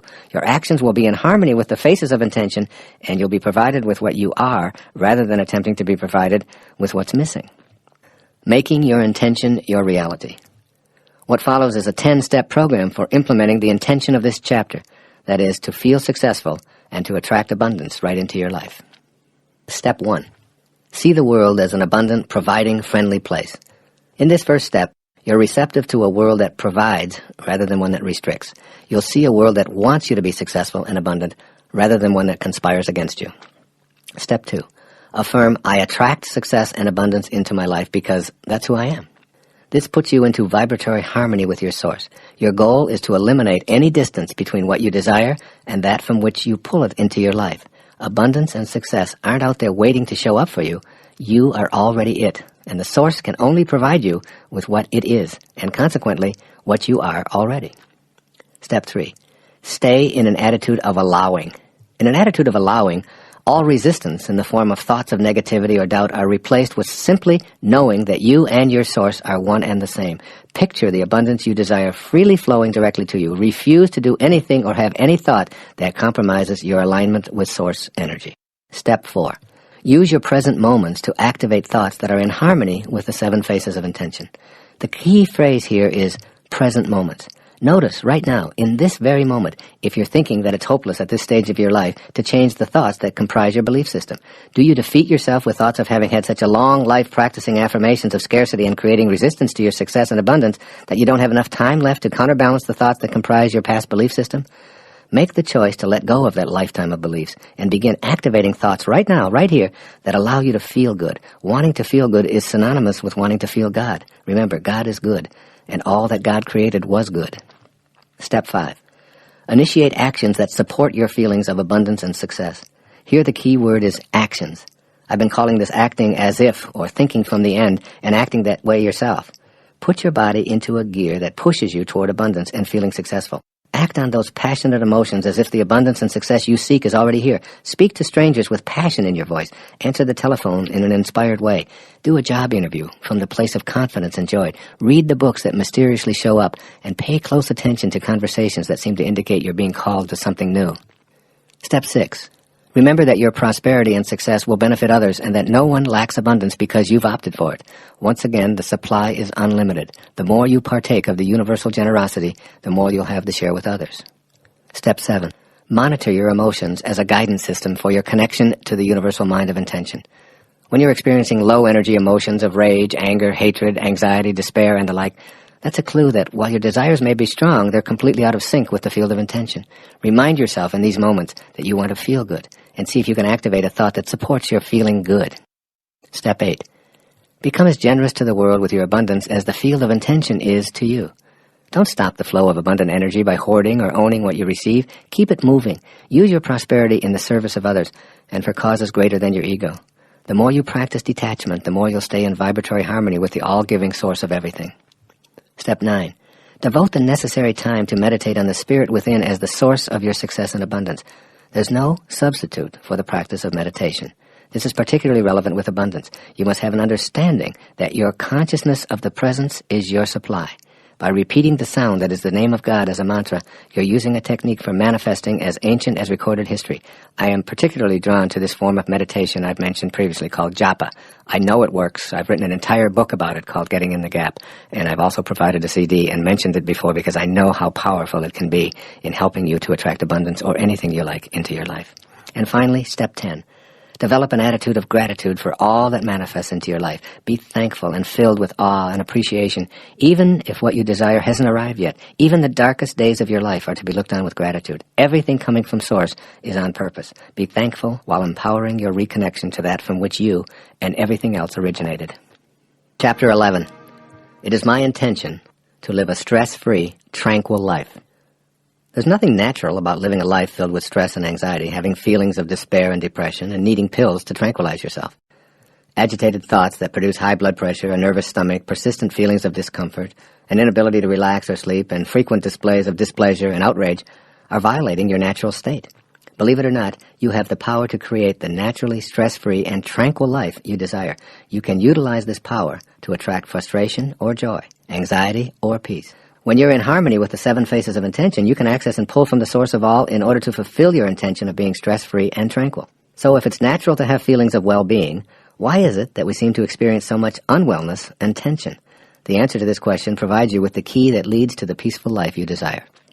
Stress is a desire of the ego. We speak of stress as if it were present in the world as something that attacks us. We say things like, I'm having an anxiety attack, as if anxiety is a combatant. But the stress in your body is rarely the result of external forces or entities attacking you. It's the result of the weakened connecting link to intention caused by your belief that ego is who you are. You are peace and joy, but you've allowed your ego to dominate your life.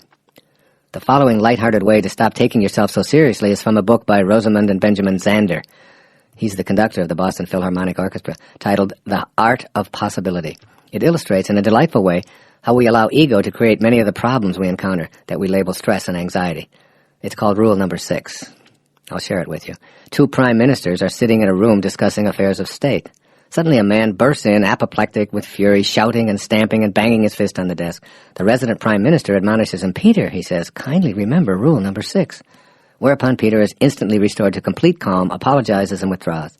The politicians return to their conversation, only to be interrupted yet again 20 minutes later by an hysterical woman gesticulating wildly, her hair flying. Again, the intruder is greeted with the words, "Marie, please remember Rule Number 6. Complete calm descends once more, and she, too, withdraws with a bow and an apology. When the scene is repeated for a third time, the visiting prime minister addresses his colleague. "My dear friend," he says, "I've seen many things in my life, but never anything as remarkable as this. Would you be willing to share with me the secret of Rule Number 6? "Very simply," replies the resident prime minister. "Rule Number 6 is, don't take yourself so damn seriously." "Ah," says his visitor, "that's a fine rule." After a moment of pondering, he inquires, "And what, may I ask, are the other rules?" "Oh, there aren't any." As you encounter stress, pressure, or anxiety in your life, remember Rule Number 6. At the moment you realize you're thinking stressful thoughts. By noticing and discontinuing the inner dialogue that causes stress, you may be able to prevent its physical symptoms. What are the inner thoughts that produce stress? I'm more important than those around me. My expectations aren't being met. I shouldn't have to wait. I'm too important. I'm the customer here, and I demand attention. No one else has these pressures. All of these above, along with a potentially endless inventory of Rule Number 6 thoughts, are from the ego's bag of tricks. You aren't your work, your accomplishments, your possessions, your home, your family, your anything. You're an aspect of the power of intention, dressed in a physical human body, intended to experience and enjoy life on earth. This is the intention that you want to bring to the presence of stress. To fulfill the intention of this chapter to live a stress-free and tranquil life, you must become conscious of the need to activate thought responses that match your intention. These new responses will become habitual and replace your old habit of responding in stress-producing ways. When you examine segments of stress-producing incidents, you always have a choice. Do I stay with thoughts that produce stress within me, or do I work to activate thoughts that make stress impossible? Here's another easy tool that will help you to replace the habit of choosing anxiety and stress. I call them 5 magic words. Here they are. I want to feel good. I want to feel good. In an earlier chapter, I described how your emotions are a guidance system informing you of whether or not you're creating resistance to your intentions. Feeling bad lets you know that you're not connected to the power of intention. Your intention here is to be tranquil and stress-free. When you feel good, you're connected to your intentions, regardless of what goes on around you or what others expect you to feel. Many events will transpire in which your conditioned response is to feel bad. Be aware of these outer incidents and say the 5 magic words. I want to feel good. In that precise moment, ask yourself if feeling bad is going to make the situation any better. You'll discover that the only thing that feeling bad accomplishes in response to outer situations is to plummet you into anxiety, despair, depression, and, of course, stress. Instead, ask yourself in that moment what thought you can have that will make you feel good. When you discover that it's responding with kindness and love to the bad feeling, which is quite different from wallowing around in it, you'll begin experiencing a shift in your emotional state. Now you're in vibrational harmony with your source, since the power of intention knows only peace, kindness, and love. I assure you that your decision to feel good is a way of connecting to spirit. It isn't an indifferent response to events. By feeling good, you become an instrument of peace, and it's through this channel that you eradicate problems. By feeling bad, you stay in the energy field that creates resistance to positive change and experience a stressful, anxious state as a byproduct. The things you call problems will perpetually present themselves to you. They'll never go away. Resolve one, and another one will surface. You'll never get it done. I urge you to simply accept the fact that you'll never get it all done and begin to live more fully in the only moment that you have, which is now. The secret to removing the harmful effects of feeling stressed and under pressure is to be in the now. Announce out loud to yourself and all who are willing to listen to you, I'm an incomplete being. I'll always be incomplete because I can never get it done. Therefore, I choose to feel good while I'm in the moment, attracting into my life the manifestations of my desires. I am complete in my incompleteness. I can assure you that a follow-up on this statement will eradicate all anxiety and stress, which is precisely the intention of this chapter. All resistance melts away when you can feel complete in your incompleteness. The path of least resistance. You live in a universe that has limitless potential for joy built into the creation process. Your source, which we call the universal mind of intention, adores you beyond anything you can ever possibly imagine. When you adore yourself, in the same proportion, you've matched up with the field of intention, and you've opted for the path of no resistance.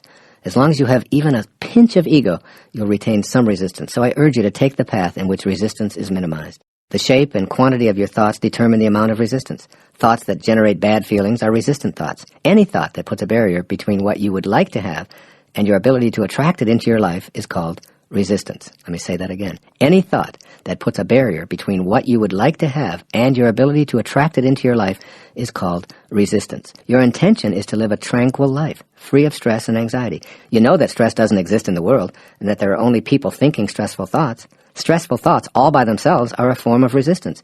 You don't want stressful, resistant thoughts to be your habitual way of reacting to your world. By practicing thoughts of minimal resistance, you'll train yourself to make this your natural way of reacting, and eventually you'll become the tranquil person you desire to be, a stress-free person, free of the dis-ease that stress brings to the body. Stressful thoughts all by themselves are the resistance that you construct that impede your connection to the power of intention. Here are some examples of sentences on the path of resistance, which are then changed to sentences on the path of least resistance. Here's the path of resistance. I feel uneasy about the state of the economy. I've already lost so much money. And listen to the path of least resistance. I live in an abundant universe. I choose to think about what I have, and I will be fine. The universe will provide. Here's resistance. I can never get ahead in this job. Here's a path of least resistance. I choose to appreciate what I'm doing right now, and I'll attract an even greater opportunity. Resistance. My health is a huge concern. I worry about getting old and becoming dependent and sick. Least resistance. I'm healthy, and I think healthy. I live in a universe that attracts healing, and I refuse to anticipate sickness. Resistance. I don't deserve to feel good when so many people are suffering. Least resistance. I didn't come into a world where everyone is going to have the same identical experience. I'll feel good, and by being uplifted, I'll help eradicate some of the suffering. All stressful thoughts represent a form of resistance you wish to eradicate. Change those thoughts by monitoring your feelings and opting for joy rather than anxiety, and you'll access the power of intention. Making your intention your reality. Below is my 10-step program for making the intention of creating a stress-free, tranquil life your daily experience. Step 1. Remember that your natural state is joy. You are a product of joy and love. It's natural for you to experience these feelings. You've come to believe that feeling bad, anxious, or even depressed is natural, particularly when people and events around you are in low-energy modes. Remind yourself as frequently as necessary, I come from peace and joy. Anytime I'm anxious, stressed out, depressed, or fearful, I've abandoned my natural state. Step 2. Your thoughts, not the world, cause your stress. Your thoughts activate stressful reactions in your body. Stressful thoughts create resistance to the joy, happiness, and abundance that you desire to create in your life. These thoughts include, I can't, I'm too overworked, I worry, I'm afraid, I'm unworthy, it will never happen, I'm not smart enough, I'm too old or too young, and so on. These thoughts are like a program to resist being tranquil and stress-free, and they keep you from manifesting your desires. Step 3.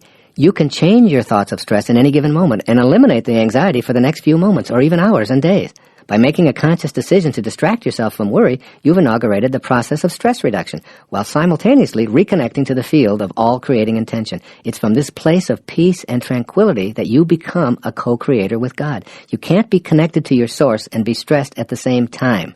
Hear that again. You can't be connected to your source and be stressed at the same time. This is mutually exclusive. Your source doesn't create from a position of anxiety, nor does it need to swallow antidepressants. You've left behind your capacity to manifest your desires when you don't choose in the moment to eliminate a stressful thought.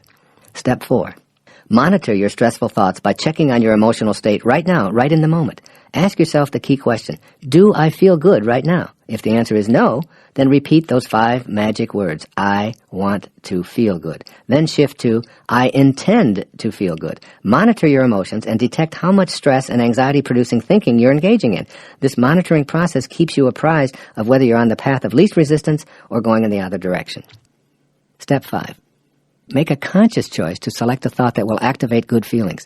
I urge you to choose your thought based exclusively on how it makes you feel rather than how popular it is or how well advertised. Ask yourself, does this new thought make me feel good? No? Well, how about this thought? Not really. Here's another. Ultimately, you'll come up with one that makes you feel good, if only temporarily. Your choice might be the thought of a beautiful sunset, the expression of the face of someone that you really love, or a thrilling experience. It's only important that it resonate within you emotionally and physically as a good feeling.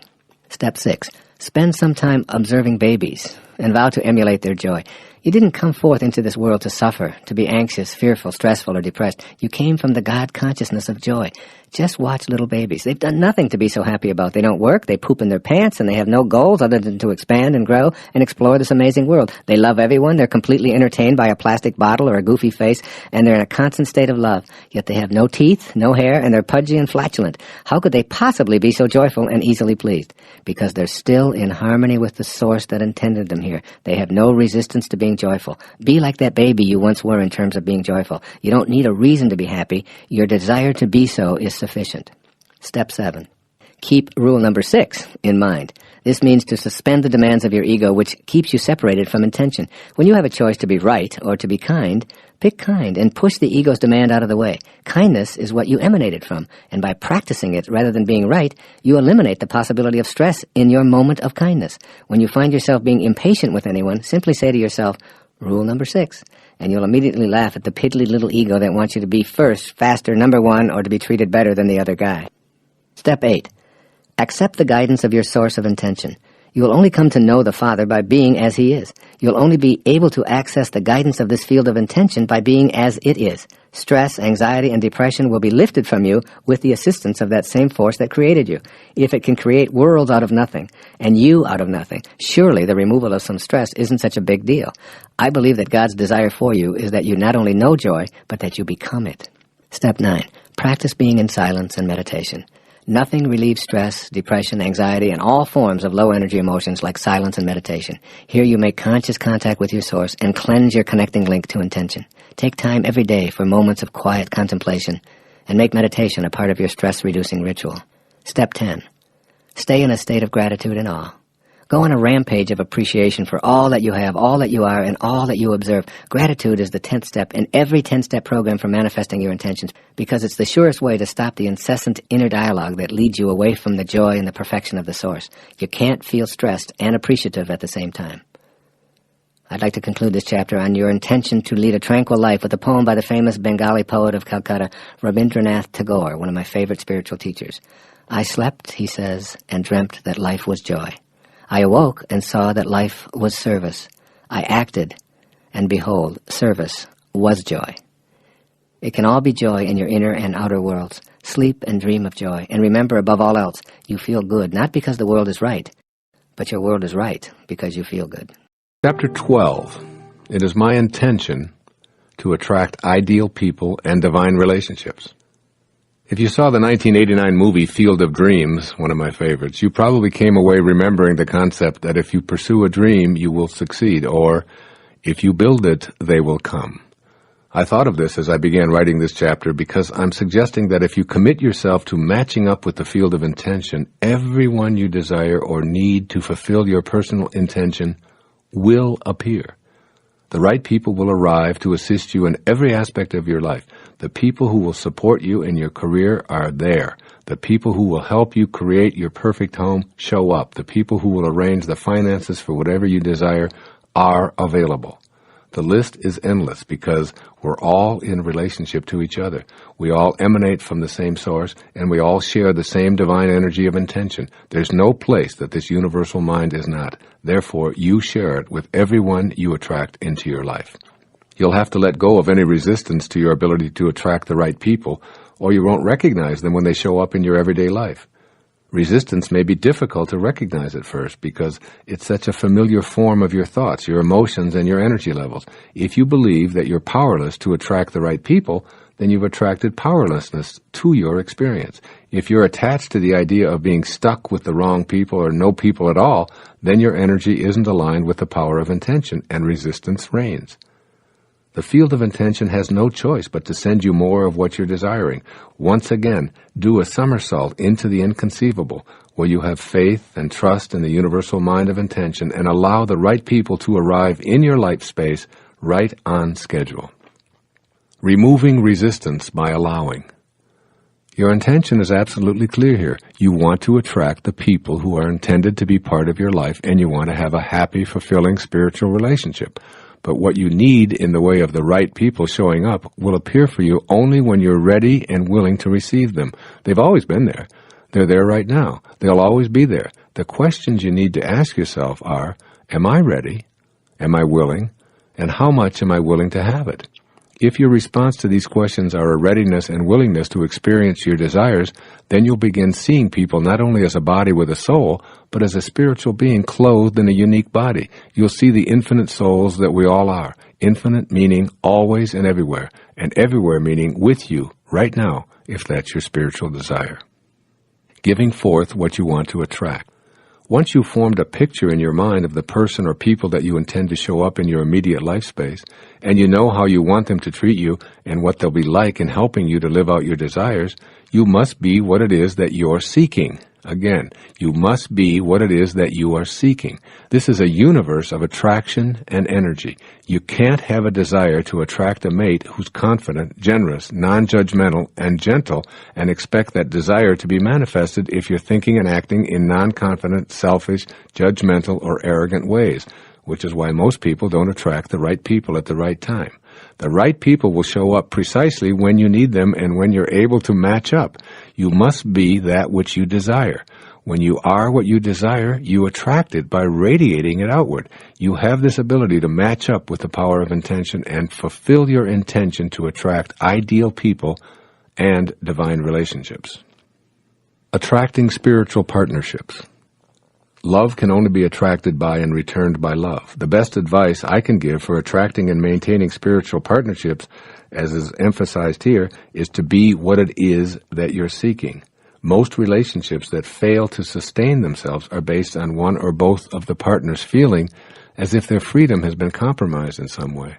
Spiritual partnerships, on the other hand, are never about making another person feel inferior or ignored in any way. The term spiritual partnership simply means that the energy that holds the two of you together is in close harmony with the source energy of intention that I've described earlier. You've already connected to those you want in your life, so act like it. Mystically speaking, there's no difference between you and another person. A weird concept, perhaps, but nevertheless valid. This explains why you can't hurt another person without hurting yourself, nor can you help another person without helping yourself. You share the same source energy with everyone, and consequently you must begin to think and act in a way that reflects your awareness of this principle. When you feel the need to have the right person show up, begin to change your inner dialogue to reflect this awareness. Rather than saying, I wish this person would show up because I need to get out of this rut, activate a thought instead that reflects your connection, such as, I know the right person will be arriving in divine order at precisely the perfect time. You are love. You emanated from pure love. You're connected to this source of love at all times. Think this way, feel this way, and you'll soon act this way. And all that you think, feel, and do will be reciprocated in exactly the same fashion. Believe it or not, this principle of the right person showing up has been in place forever. It's only your ego that keeps you from seeing it clearly. It's all unfolding in divine order. By now you should be affirming that everyone you need for this journey of yours will show up, and that they'll be perfect in every way for whatever needs you have at this time. Furthermore, they'll arrive at precisely the right moment. In this play called your life, it has all been perfect. Your ex-spouse showed up at just the right time when you needed to create those children you love so much. The father who walked out on you so that you could learn self-reliance left right on time. The lover who abandoned you was a part of this perfection. The good times, the struggles, the tears, the abuse, all of it involved people coming into your life and then leaving. And all of your tears will not and cannot wash out one word of it. This is your past, and whatever your energy level at that time, whatever your needs, whatever your station in life, you attracted the right people and events to you. You may feel that they didn't show up when you needed them, that in fact you were alone and no one showed up at all, but I urge you to see it from the perspective of all of life being in divine order. If no one showed up, it was because you needed to handle something on your own and therefore attracted no one to fulfill your energy level at that time. Viewing the past as a play in which all characters and all entrances and all exits were scripted by your source and was what you attracted at the time frees you from the very low energies of guilt, regret, and often revenge. As a result, you'll go from being an actor who's influenced by others playing the roles of producer and director to being the writer, producer, director, and star of your own glorious life. You'll also be the casting director who possesses the ability to audition anyone you choose. Base your choices on taking the path of no resistance and staying harmonized with the ultimate producer of this entire drama, the universal, all-creating mind of intention. A few words here about patience. There's a wonderfully paradoxical line in A Course in Miracles. It says, infinite patience produces immediate results. To be infinitely patient means to have an absolute knowing within you that you're in vibrational harmony with the all-creating force that intended you here. You are, in fact, a co-creator of your life.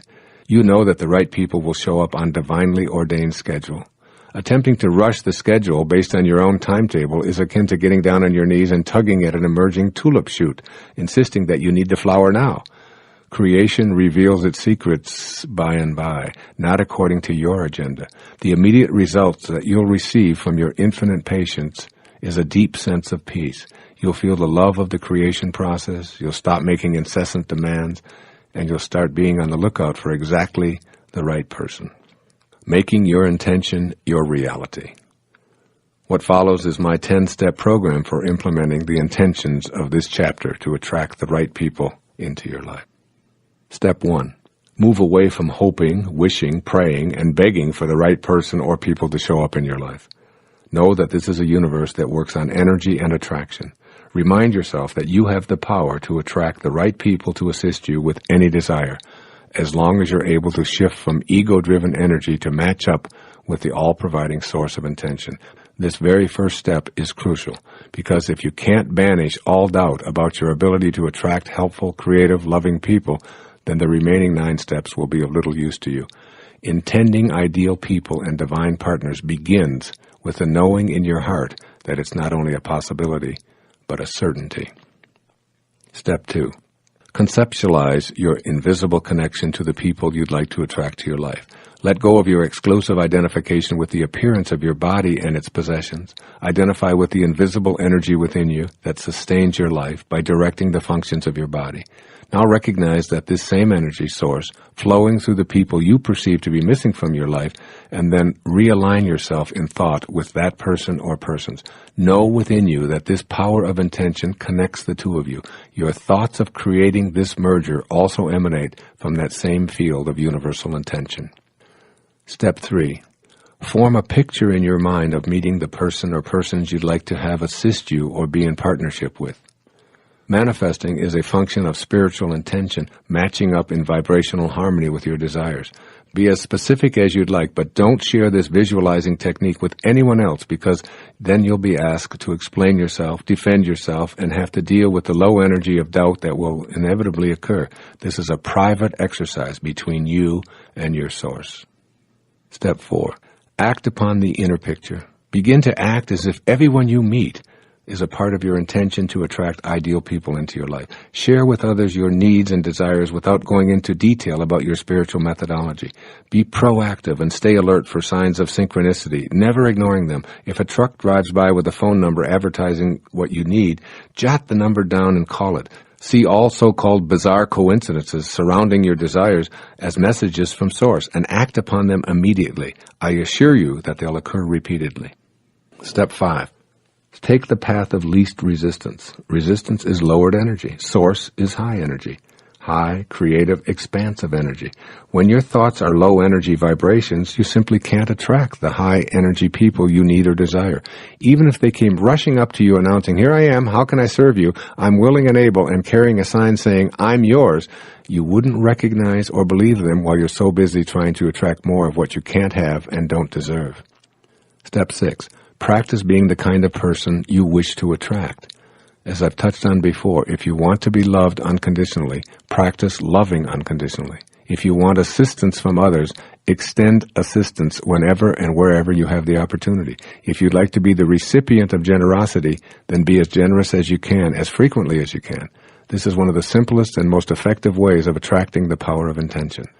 Step 7. Detach from the outcome and practice infinite patience. This is the crucial step of faith. Don't make the mistake of evaluating your intentions as successes or failures on the basis of your little ego and its personal time schedule. Put out your intention and practice everything that I'm speaking about in this tape, and then let go. Create a knowing within and let the universal mind of intention handle the details. Step 8. Practice meditation. particularly the japa meditation, to attract ideal people and divine relationships. Practice the repetition of the sound that is in the name of God as a mantra, literally seeing in your mind's eye the energy you're radiating, bringing the people you desire into your life. You will be astounded by the results. Step 9. Look upon everyone who has ever played any role in your life as having been sent to you for your benefit. Everything and everyone in your personal history had to be there when they were. And what's the evidence for this? There they were. They were there. That's all you need to know. Don't use what transpired in the wake or the wrong people who showed up in your wake as a reason why you can't attract the right person today. It's your past, nothing more than a trail you've left behind. And finally, step 10, as always, remain in a state of eternal gratitude. Even be grateful for those whose presence may have caused you pain and suffering. Be thankful to your source for sending them and to yourself for attracting them to you. They all had something to teach you. Now be grateful for everyone God sends to your path, and know as a co-creator that it's up to you to either resonate with the high, loving energy of intention and keep those like-energized people in your life. Chapter 13. It is my intention to optimize my capacity to heal and to be healed. Every single person on the planet has within them the potential to be a healer. In order to make conscious contact with your inherent healing powers, you must first make the decision to be healed yourself. Reconnect to the disease-free, loving perfection from which you came is a succinct statement of what the self-healing process requires. The universal mind of intention knows precisely what you need in order to optimize your health.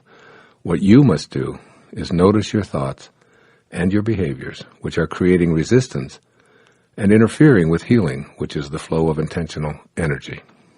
Recognizing your resistance is something that's entirely up to you. Your intention in this chapter is facilitated by looking at the larger objective of returning to your source and vibrating more in harmony with the energy of the power of intention. That source is never focused on what's wrong, what's missing, or even what's sickly. True healing takes you back to the source. Anything short of this connection is just a temporary fix. When you clean up the connecting link to your source, attractor patterns of energy are drawn to you. If you don't believe that this is possible, then you've created resistance to your intention to heal and to be healed. If you believe that it is possible, but not for you, then you have more resistance. If you believe that you're being punished by the absence of health, that's also resistance.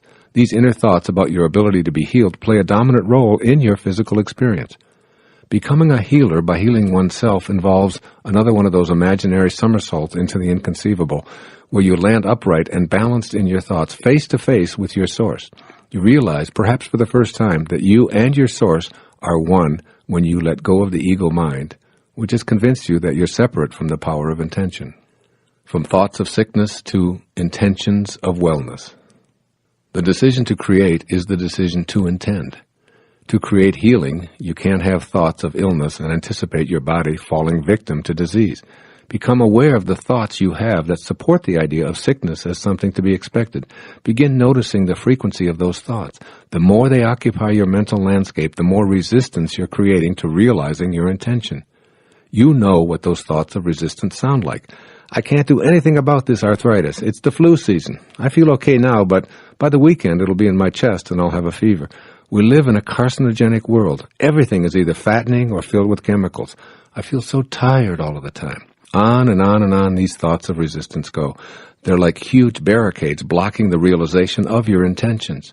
Notice the thoughts that represent a decision on your part to buy into the illness mentality of the huge profit-making drug companies and a healthcare industry that thrives on your fears.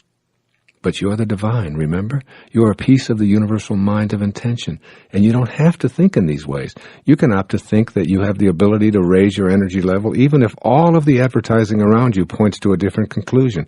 You can go within and hold an intention that says, I want to feel good. I intend to feel good. I intend to return to my source, and I refuse to allow any other thoughts of disorder or disease in. This is the beginning. You'll feel empowered by this unique experience. Then in any given moment of not feeling well, choose thoughts of healing and feeling good. In that instant, feeling good takes over, if only for a few seconds. Illness is not a punishment. You don't have a need for healing because you were bad or ignorant or as retribution for past life offenses. You've taken on whatever you're experiencing for whatever lessons you need to learn on this journey, which is being orchestrated by the all-providing intelligence that we're calling intention. In an eternal universe, you must view yourself and all others in infinite terms.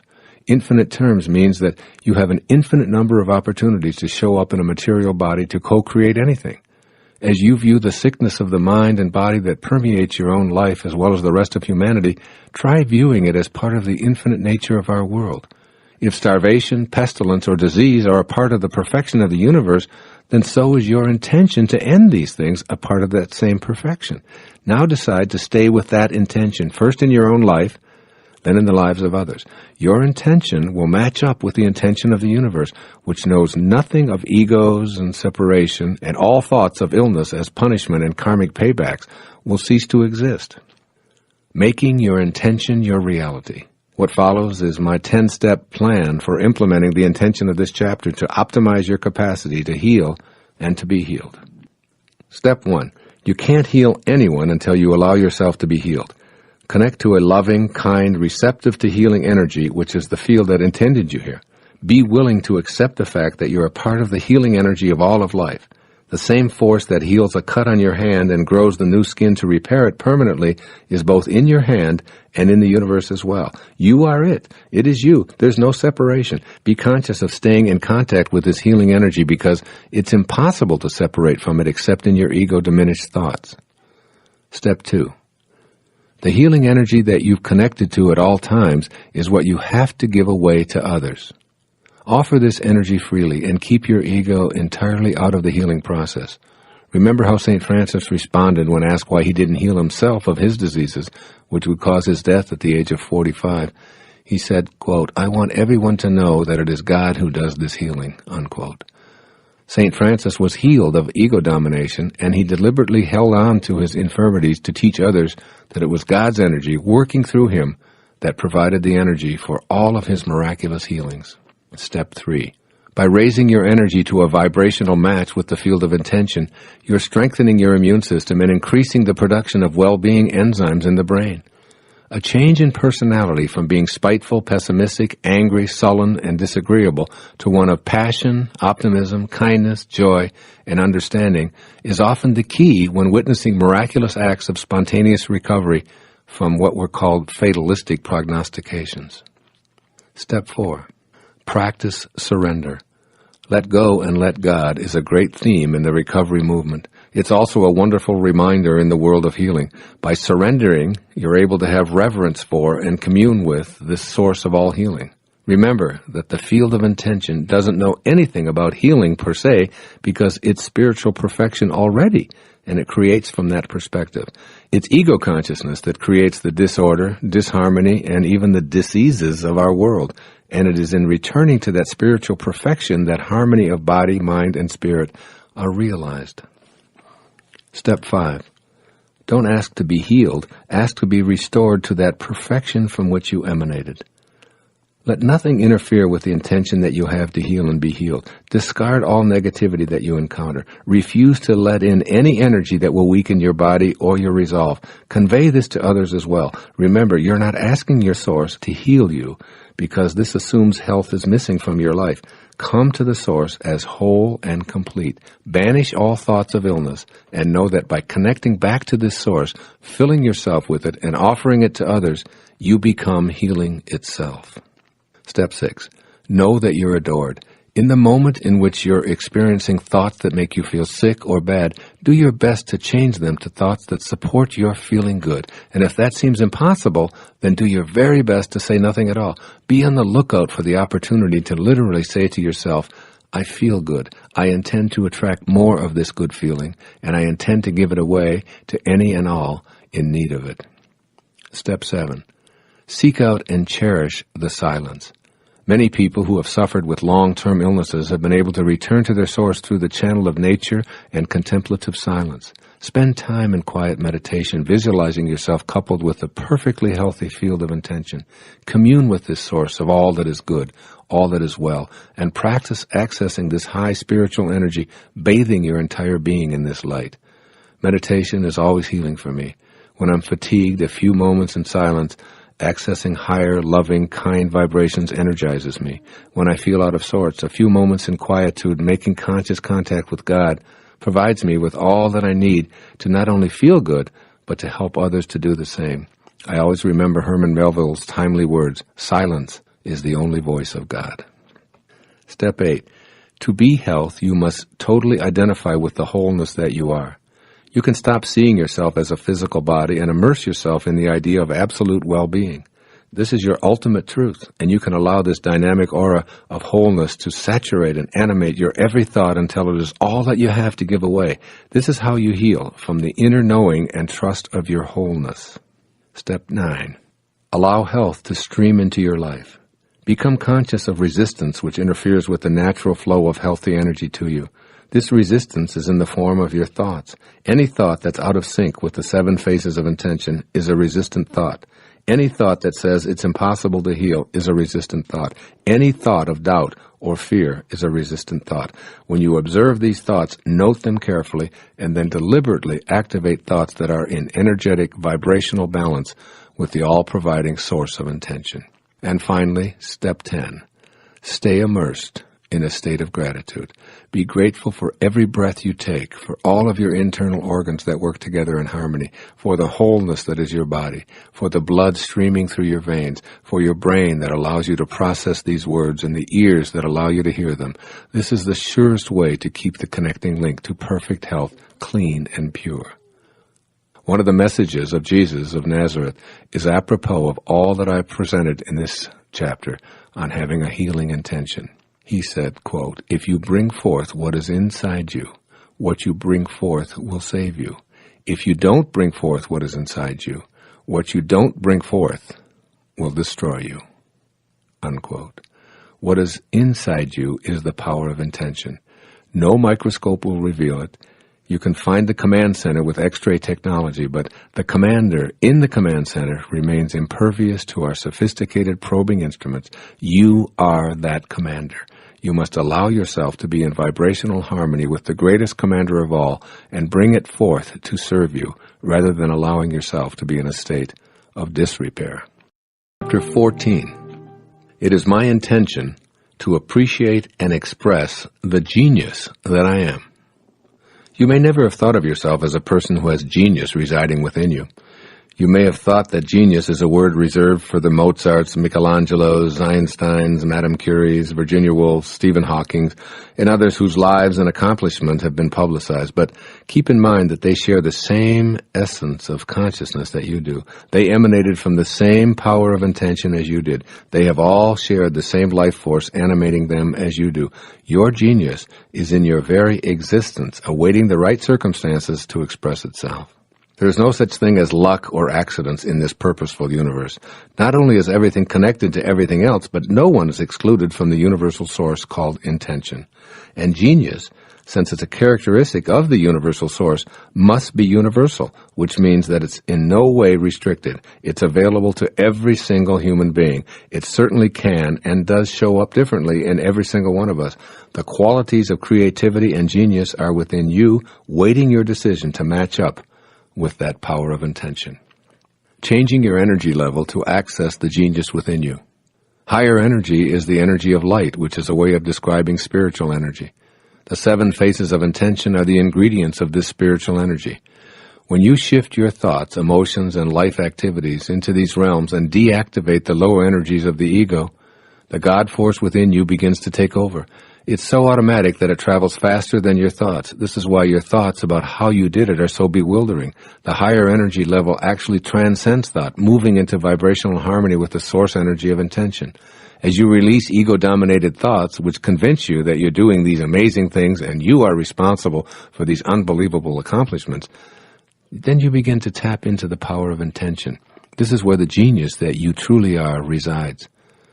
I'd like you to consider what may seem like a radical idea.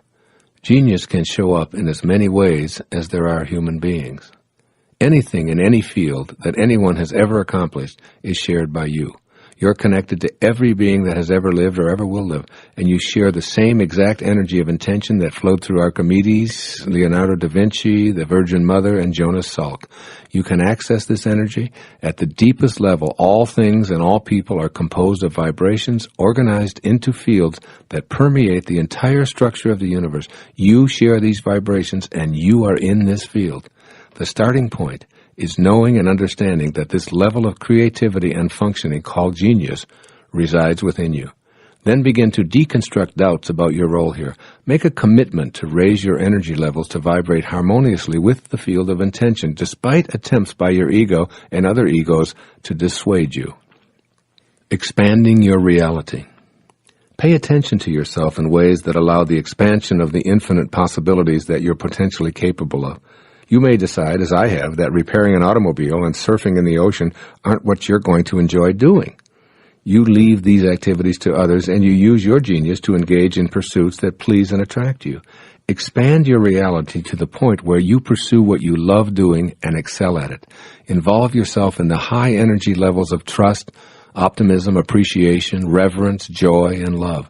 That means love for what you're doing, love for yourself, and love for your genius, which allows you to immerse yourself in any activity and enjoy the process of experiencing it fully. Trusting your insights.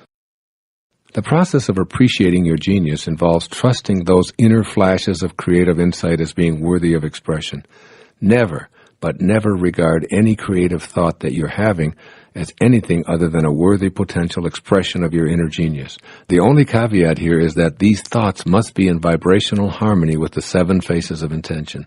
Inner thoughts of hatred, anger, fear, despair, and destruction simply don't foster creative insights. The low-energy, ego-dominated thoughts must be replaced and converted to the power of intention. Your creative impulses are real, they're vital, they're worthy, and they crave expression. The fact that you can conceive of them is proof of this. Your thoughts are real, they're pure energy, and they're telling you to pay attention and get that connecting link to the power of intention polished up through living at different levels than you've accepted as normal or ordinary. At these levels, everyone is a genius. Appreciating the genius in others. Every person you interact with should feel the inner glow that comes from being appreciated, particularly for the ways in which they express their creativity. A core theme which strengthens the flow of the power of intention is wanting for others as much as you intend for yourself. Appreciating the genius in others attracts high levels of competent energy to you. By seeing and celebrating the creative genius, you open a channel within yourself for receiving the creative energy from the field of intention. My 16-year-old son Sans has a unique way of riding a surfboard unlike everyone around him in the ocean. I encourage him to do what comes naturally and express it with pride. He also created a unique language of communication similar to my brother David, which others in the family and close personal acquaintances emulate. Creating a language that others use is the work of a genius. I tell Sans this, and my brother too, whose unique language I've spoken for over half a century. My daughter Sky has a distinctive, one-of-a-kind singing voice that I love. I tell her so and point out that this is an expression of her own genius. All of my children, and yours as well, including the child within you, have unparalleled characteristics in many of the ways they express themselves.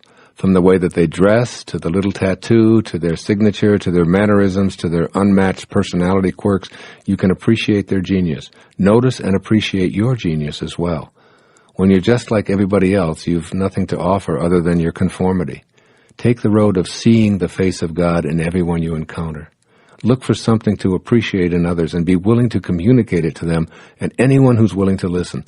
When you see this quality in others, you'll soon begin to realize that this potential is available to all of humanity. This obviously includes you. Recognizing genius in yourself is an integral part of the dynamic. As Dr. Hawkins tells us in Power versus Force, until one acknowledges the genius within oneself, one will have great difficulty in recognizing it in others. Genius and simplicity. Begin to realize the intention of this chapter by uncomplicating your life as much as possible. Genius thrives in a contemplative environment where every minute isn't filled with obligations or hordes of people offering advice and insisting on your constant participation in ordinary mundane endeavors. The genius in you isn't seeking confirmation from others, but quiet space for its ideas to blossom. An uncomplicated life with fewer intrusions tolerated in a simple setting allows your creative genius to surface and express itself. The simplicity establishes a link to the power of intention, and your genius will flourish. Making your intention your reality. What follows is my 10-step program for putting this intention to appreciate and express the genius within you to work in your everyday life.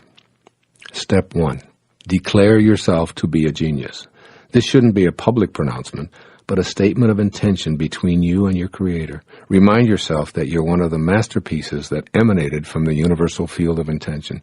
You don't have to prove that you're a genius, nor do you need to compare any of your accomplishments to those of others.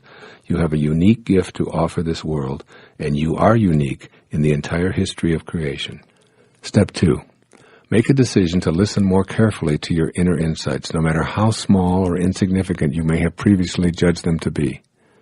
The thoughts which you may have viewed as silly or unworthy of attention are your private connection to the field of intention. Thoughts that seem to persist, particularly if they relate to new activities and adventures, aren't in your mind accidentally. Those tenacious thoughts that don't go away should be viewed by you as intention talking to you. You signed up to express your unique brilliance, so why do you keep ignoring the genius in favor of settling for less? Step 3. Take constructive action toward implementing your inner intuitive inclinations. Any step in the direction of expressing your creative impulses is a step in the direction of actualizing the genius that resides within you. For example, writing and submitting a book outline, regardless of how you may have doubted yourself up until now, recording a CD of yourself reading poetry or singing the songs you've written, purchasing an easel and art paraphernalia and spending an afternoon painting, or visiting an expert in the field that interests you. Step 4. Know that any and all thoughts that you have regarding your own skills, interests, and inclinations are valid. To reinforce the validity of your thoughts, keep them private. Tell yourself that they're between you and God. If you keep them in the spiritual domain, you don't have to introduce them to your ego or expose them to the egos of those around you. This means that you'll never have to compromise them by explaining and defending them to others. Step 5. Remind yourself that aligning with spiritual energy is how you will find and convey the genius within you.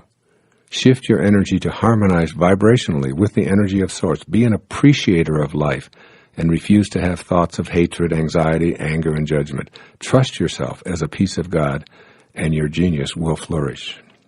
Step 6. Practice radical humility. Take no credit for your talents, intellectual abilities, aptitudes, or proficiencies. Be in a state of awe and bewilderment. Even as I sit with my pen in my hand, observing how words appear before me, I'm in a state of bewilderment. Where do these words come from? Is this really Wayne Dyer writing, or am I watching Wayne Dyer put these words on the paper? Is God writing this book through me? Was I intended to be this messenger before I showed up here as a baby on the 10th of May in 1940? Will these words live beyond my lifetime? I'm bewildered by it all. I'm humble in my inability to know where any of my accomplishments come from. Practice radical humility and give credit everywhere except to your ego. Step 7. Remove resistance to actualizing your genius. Resistance always shows up in the form of your thoughts. Watch for thoughts that convey your inability to think of yourself in genius terms, thoughts of doubt about your abilities, or thoughts that reinforce what you've been taught about a lack of talent or lack of aptitude. All of these kinds of thoughts are a misalignment and don't allow you to be in vibrational harmony with the universal, all-creating field of intention. Your Source knows that you're a genius. Any thought you have that challenges this notion is resistance, which will inhibit you from realizing this intention. Step 8. Look for the genius in others. Pay attention to the greatness you observe in as many people as possible, and if you don't see it at first, then spend some mental energy looking for it. The more you're inclined to think in genius terms, the more natural it becomes for you to apply the same standards to yourself. Step 9. Simplify your life. Take the complications, rules, shoulds, musts, have-tos, and so on out of your life. By uncomplicating your life and removing the trivial pursuits that occupy so much of it, you open a channel for the genius within you to emerge. One of the most effective techniques for simplifying life is to take time each day to spend 20 or so minutes in silence and meditation. The more conscious contact you make with your Source, the more you come to appreciate your own highest self. And it's from this highest self that your own genius will be manifested. Step 10. Remain humble while staying in a state of gratitude. Remain humble and grateful, and more of your genius will surface as you remain in a constant state of expansion. Gratitude is a sacred space where you allow and know that a force greater than your ego is always at work and always available. The man who inspires me every day, Ralph Waldo Emerson, whose photograph looks back at me as I write, put it this way: to believe your own thoughts, to believe that what is true for you in your private heart is true for all men.